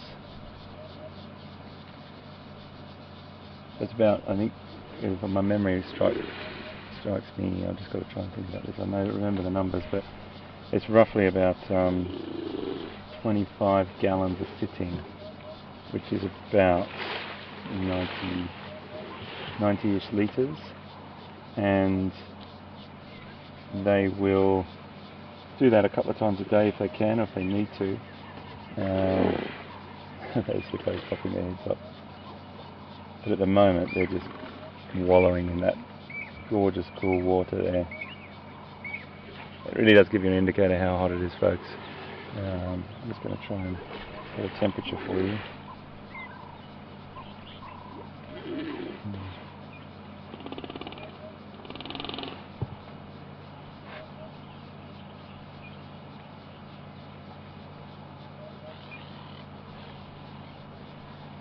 So we're on up to about, we're getting sort of between 32 and 35 degrees now, probably about 32 I'd say, and it's going to be a lot hotter. It's supposed to get up to about 37, 38, even 39 today again, which that peak that we felt yesterday was 102 Fahrenheit, and yeah, that's a warm one.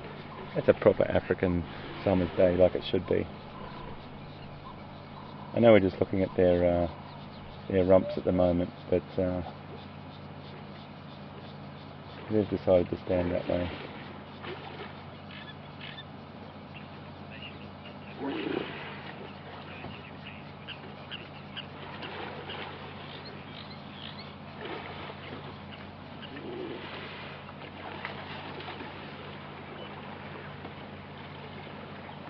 So the guys in the control room just told me it's 30 degrees, 85 Fahrenheit at the moment. So it's warming up, and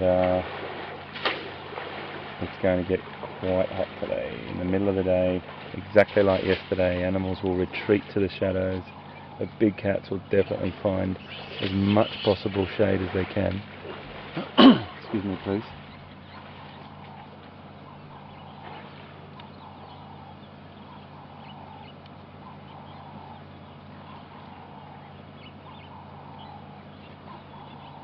So the females will tolerate young bulls in the herd, and they're probably a related offspring. And then when he gets to the size that he's not required, or his presence isn't welcomed anymore, the matriarch, whether it's his mother or not, will push him away. And then he'll either join a bachelor herd or a loose-knit sort of group of individuals that are all males, and learn from those males, and try and come back to the herd now and again, but the matriarch will also push him away again, and she's in charge. She's the one that calls the shots. Normally the biggest, oldest individual, not always, but normally the biggest and oldest. If you just pan back a little bit for me, zoom back on me, sorry, Liam. You see the hippos just there? There's one there, the other one's gone underwater. There we go. They're just like, hey, this is my dam. What are you guys doing in here? You normally just come and drink from the side. Stirring up the mud. Just keeping their distance, that's for sure. You see that cooling system that we were talking about this morning that the male was doing. They're just waving their ears. You can see actually, if you zoom in a bit here, Liam, just for me. Go as close as we can and tight as we can on that ear. And we might be able to see as she flaps it back. A network of veins in there. A little bit tricky. You see it on the left ear actually. See those veins? A really intricate network of veins and behind those ears that the elephant will flap the ears, and when they're in the shade, that cool air behind the ear regulates the blood flow, the blood temperature, sorry. It keeps them cool. This is a way of cooling themselves. Dogs pant, and this is just their way. Oh, they're lying down now. That does look fantastic, doesn't it? That's great. The bonding in an elephant herd, in a breeding herd, is so tight. And there's a great word, and most of you probably know this word, called anthropomorphism. Being anthropomorphic is a human being giving animal human-like qualities, and we can't help it. We just can't help it. It's, you know, in a scientific sense. Look at that one gone right underwater. This is beautiful to watch. In a scientific sense, of course, we don't show any anthropomorphic sort of slant on anything, because it's science. It's very, very serious. But you know, in this situation, I don't know. My judgment is that they are having a good time. Excuse me, please. Just gonna have a drink myself.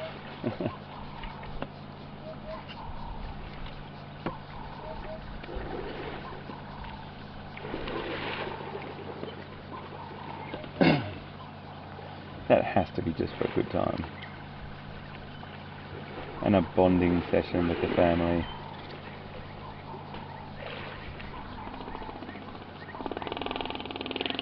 There's a lovely vocalization there.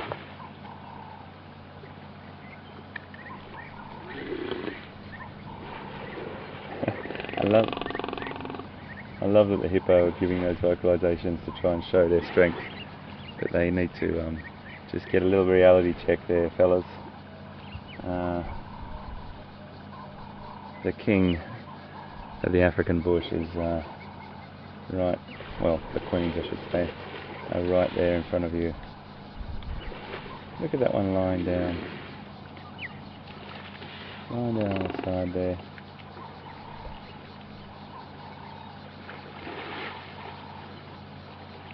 And that little youngster in the middle. You can see the youngster that we haven't probably clocked yet. That's the little baby I was worried about, actually. This is the little herd. Remember I said yesterday there was a youngster that all the females were protecting and standing around, and he had like a bit of an abscess on his just below his right shoulder, on the top of his elbow there, or his shoulder, sorry. And it seems to have cleared up, but they were very protective over him, and a few of us, particularly Will, our operations director, picked it up the other day. He said every time he's driven past he's seen the females standing around this youngster, which is sort of what they're doing now, but I'll tell you what, they look like they're having a good time. It's really nice to see. I'm happy about that.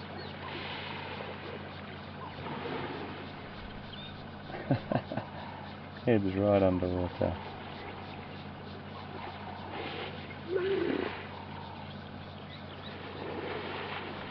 Really nice.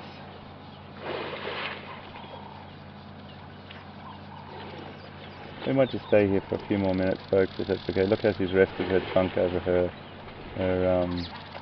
tusk there. What a tool that trunk is. Oh, it's just too nice, everyone, isn't it?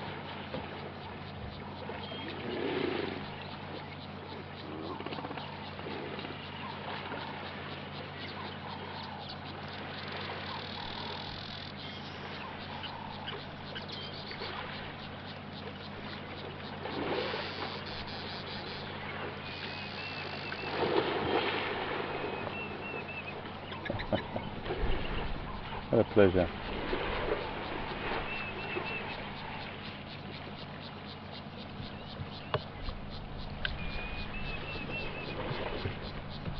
Oh, to be an elephant on a day like today, hey? You see that broken tusk of hers on the right hand side? Even though it's broken, that is still a very, very good tool, and a great weapon as well. But a great tool. She would be able to use that. She might modify the way that she uses it, like having a knife and fork, really.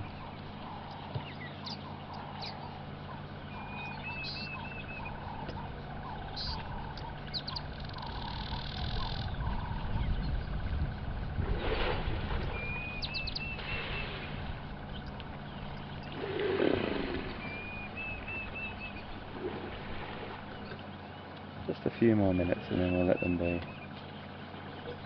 They're certainly not concerned about us.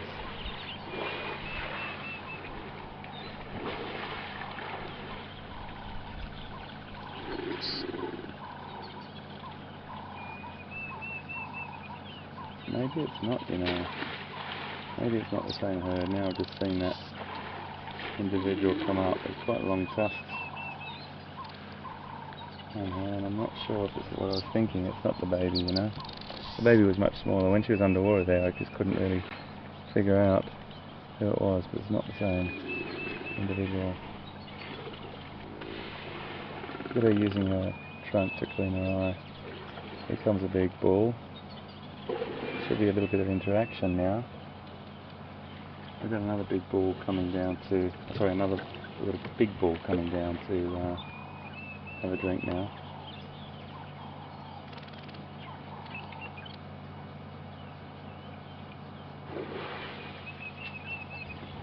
We'll see what behaviour and interaction comes from this.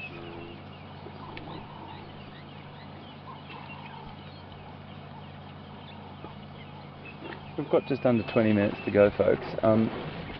As I would ask on a safari drive with everyone on board, I'd ask them if they would like to stay here or move on.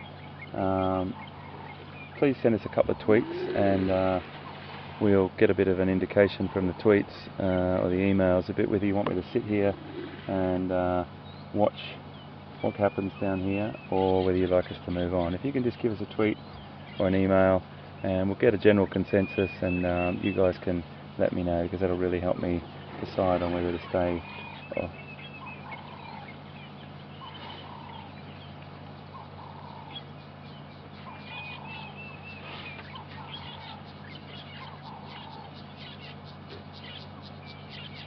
So they're just below the lodge here, is what you can see in the background. And he's just putting some mud on himself at the moment. Elephants will cover themselves with mud to protect their sensitive skin, and even though it looks like thick, rough skin, it is thick and it is rough, but it's also very sensitive, and they cover themselves with that mud or sometimes dust bath to protect themselves from biting insects, biting flies, etc. And they'll do that regularly.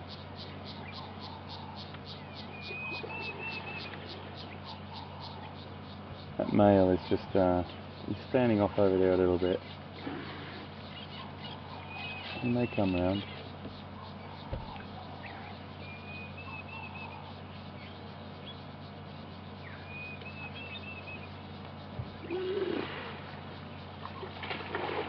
Oh, there's another group of lads coming down now. Bit of interaction with our hippo. It's all about to happen here.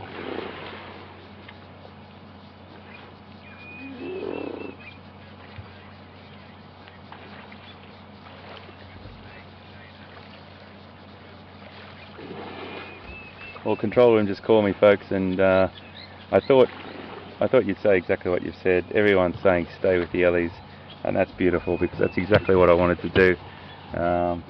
These sorts of things are what Africa is all about. Sitting a beautiful distance away, we're close enough to not change their behaviour, but we're far enough to not change their behaviour, and close enough because these beautiful animals on this reserve are very, very habituated or conditioned to us and don't find us a threat at all. So thanks for your tweets and your emails to say stay. What a beautiful way to finish. We'll probably sit here, folks. I think there's no use leaving this beautiful situation. Most of the time we see elephants feeding, or we come down and see them drinking a lot, but there's a nice interaction now with this bachelor herd that's coming down. A big, gorgeous big male there, making his way around. The females may vocalise, which is always brilliant to hear as well. They may just stay there. The males may come out in the water as well. We just don't know what's going to happen.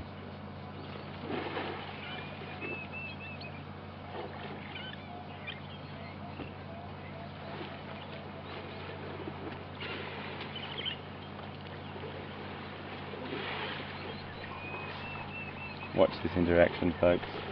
Jay in Tennessee, thanks for your lovely comments. She's just sent a tweet or an email saying, an elephant in the hand. Well, that's exactly right, Jay in Tennessee. It's definitely worth 8 in the dam. Let's see what happens here. This will be nice. Matriarch has just gone up to him.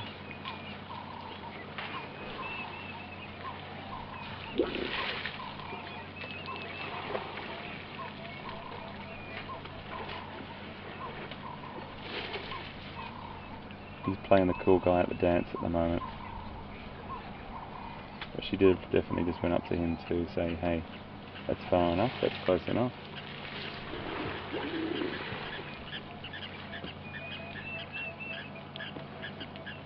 And there's a lot of communication that goes on with elephants that's below our audible range. We can't hear a lot of the very, very low rumblings and communications and vocalizations. We hear most of it. We can hear some of the really low, we can feel some of the low rumblings as well. Sort of reverberates through your body. But they definitely have an incredible communication with each other.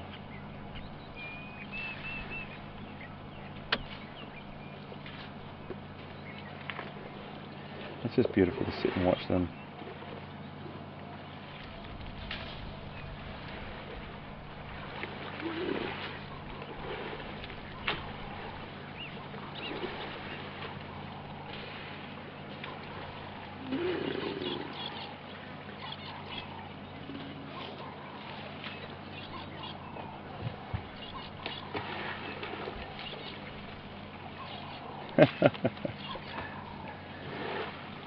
Well, hi Cadria, we just got a message from you as well in Manitoba in Canada.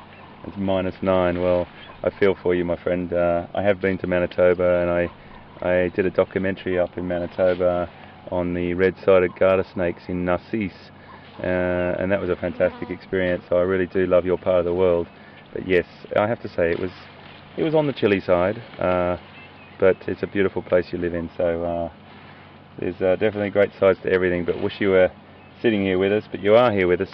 I'm just going to have to describe the temperature to you, if that's okay.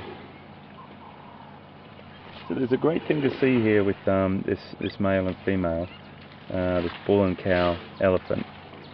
And I just want, it's not often that you get to see them right next to each other. There's a word called sexual dimorphism, or a phrase, 2 words, sexual dimorphism, and it's basically to show that there's a distinct difference between the males and the females. It happens with loads of animals. Another great example is something completely out of context, but elephant seals. If you've ever seen elephant seals in the Antarctic on documentaries, the males are absolutely massive compared to the females. It's similar here. You can definitely see the difference in size between those two animals, and the structure and the shape of the head, and just the muscle mass. And it's a really interesting behaviour going on here right now. between those two. The males, I think we went through this the other day, they can get up to, and this is a really, really big male elephant, can get up to about 6,000 kgs, which is about 6.6 tons, which is an extraordinary weight. They're just huge, absolutely huge.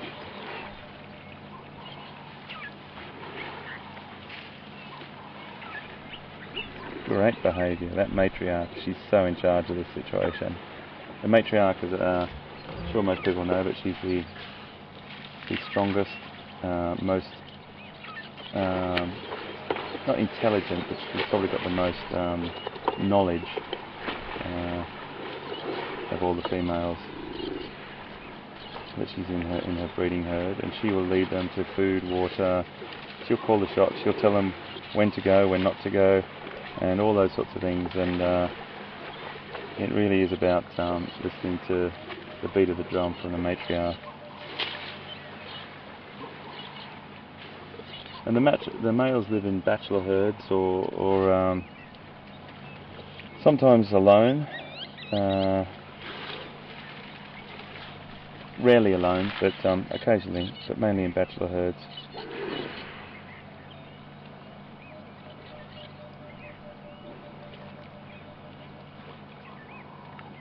So the herd's welfare, the breeding herd's welfare, depends hugely, absolutely, it falls on the shoulders of the matriarch and her leadership, and that's really what it's about. It's really important that she knows, and everyone does trust her.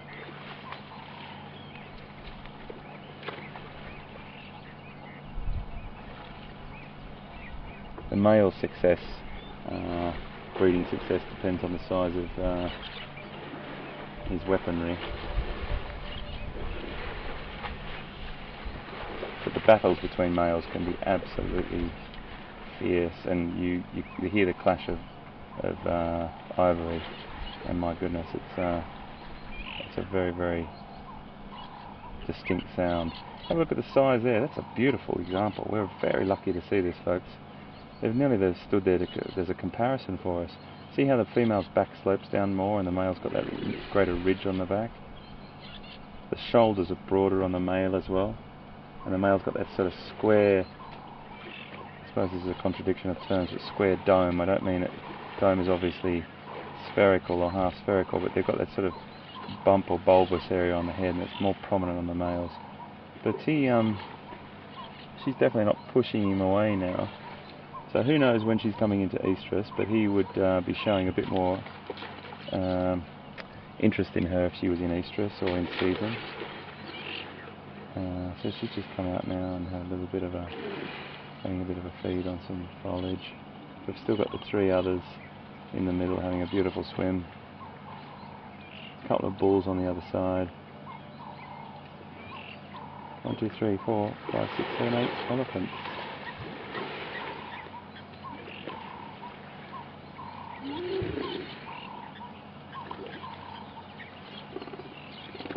When I give you hours and weights and all those sorts of things, know that they're just rough estimates, because nothing's written in stone.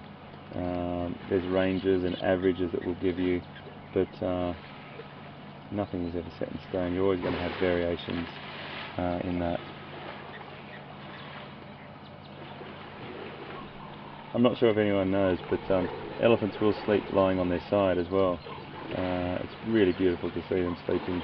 They sleep for sort of 4 to 5 hours a day. Sometimes they can do it standing, other times they can do it lying down, but they'll sleep for those short periods. But they feed for, I think it's about sort of, from my memory, it's about 15 to 16 hours a day. And when you have a look at the size of these creatures, you can sort of understand why. So we're going to see a really interesting bit of behaviour here between that matriarch and this bull now. She's already had a standoff with the other bull. Very interesting body posture. She's gone very still.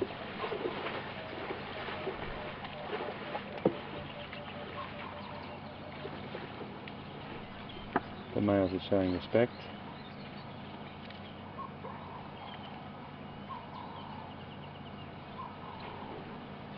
There'll be some greetings going on here potentially. Look at that, the tongue touching. Who knows who that individual is? They could be related to her. And there's loads and loads of different behaviours that would go on now when they're meeting each other, and they would really go to the ones that are next of kin or their relationships that they have with offspring. They could be brothers or sisters that are meeting now, and you just don't know. It could be cousins, it could be relationships that go back or quite distant, but it's definitely a lovely ritualised greeting situation that happens.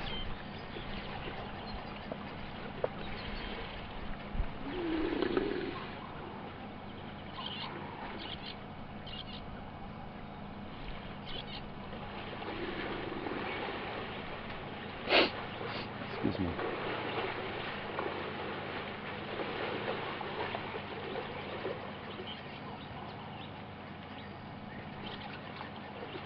How lovely to see this is.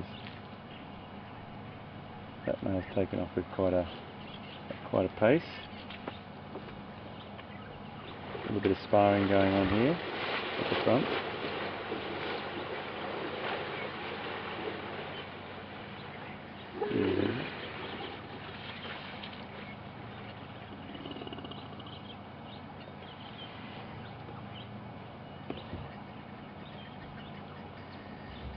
We've got 10 minutes to go, folks, and I think this is a really lovely way to finish today. I don't really want to move on, and I'm sure you'll all agree.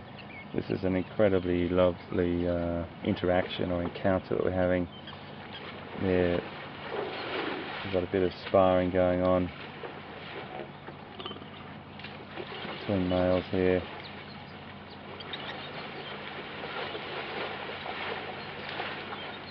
Young bulls do this to learn how to work it out in the future, really, I suppose. They practice, they sort of assert their dominancy at a very young age, and these two particular bulls were with the other female, so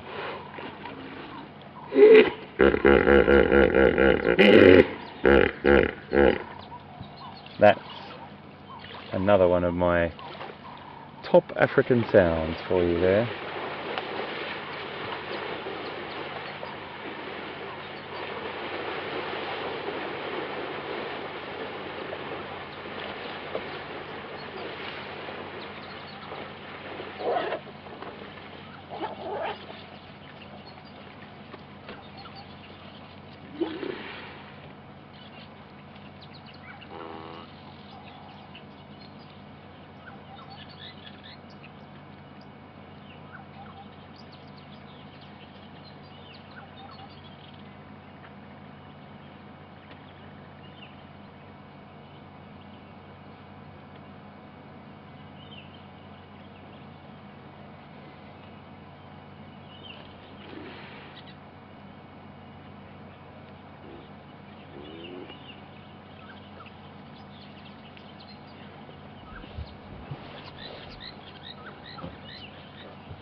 John has just come back to us on email. John, top work. Thank you so much for reminding me. It's a great time to talk about the feet. If you have a look at those feet going up the hill now, you'll see those front ones are round, got a real sort of round shape to them, and the back ones, when they lift it up, you'll see,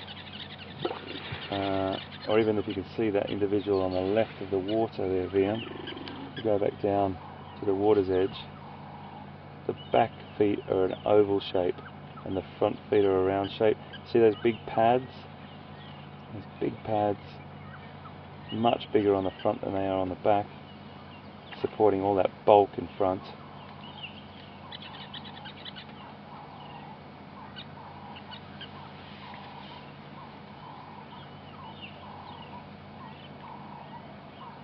It's a great way to see them. Let's have a look at that bull a little bit further on from that one we're looking at his feet. You see you might be able to see there's a bit of wet secretion coming out of the temporal gland, or the musk gland. M-U-S-T-H, that's spelled, everyone. M-U-S-T-H. It's a little bit of a mouthful. Must. So you say the M-U-S, must, and then th at the end, must. And that's his saying that he is becoming sexually active. It's hard to see at the moment. But what a lovely encounter.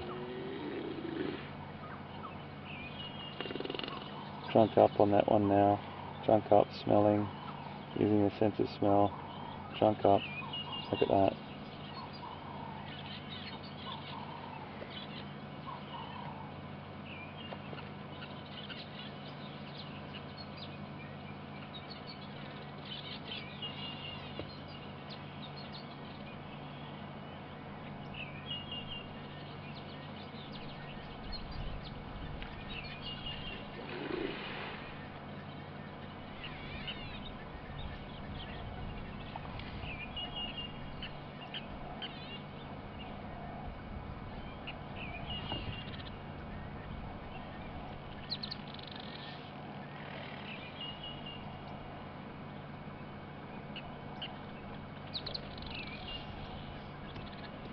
Wow, what a lovely encounter.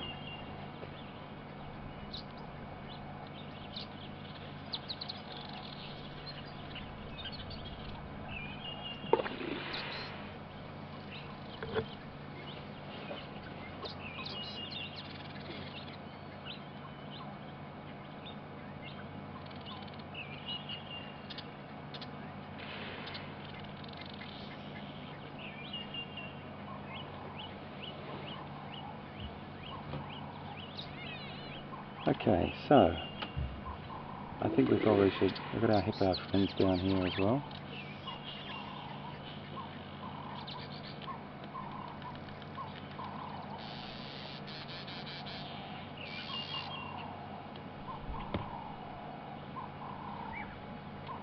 Got our hippo friends down in the water, right there.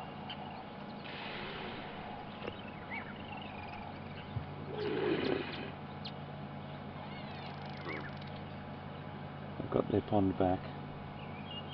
We might just have a little recap, folks, on what we've seen, and just to thank you all again for coming along with us this morning. Wild dog, first thing, absolutely incredible. They were just spectacular this morning on the hunt, and just a really, really lovely time to be out with them.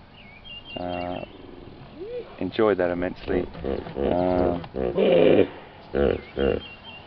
We've got so much more to show you here in these beautiful game reserves in Juma and Arathusa, and I can't tell you what a great morning it's been. We've seen loads of zebra, we've seen some beautiful buffalo, some nice birds, elephant here in the dam, but the wild dog this morning was a real highlight, and I just want to thank you for sticking with us, and through the dropouts. It's always a little bit tricky. Thankfully it didn't drop out when we were with the wild dog, but I do want to say thank you to all you for your support and sticking with us. It's always a really interesting situation that occurs when we get into that spot, how I deliver that for you and how we talk about it sensitively and delicately, because I know it's difficult to watch for many of you. But we always have to remember that it's the natural world, and I like to use those words. It's raw, it's real, and it's honest, and that's the way things are. And we saw it again today. Pete's going to be out with you this afternoon, which is fantastic. I know he's looking forward to it. We're going to be working on his car on his vehicle while he's out in mine. We're making sure that gets on the road, back on the road as soon as possible. And most importantly, we just want to say thank you to all of you for the support and sticking with us and coming with us on this wonderful Safari Live. And if you've got any questions, please send them to us at questions@wildearth.tv. That's questions@wildearth.tv, or hashtag Safari Live if you want to tweet us. I'm going to let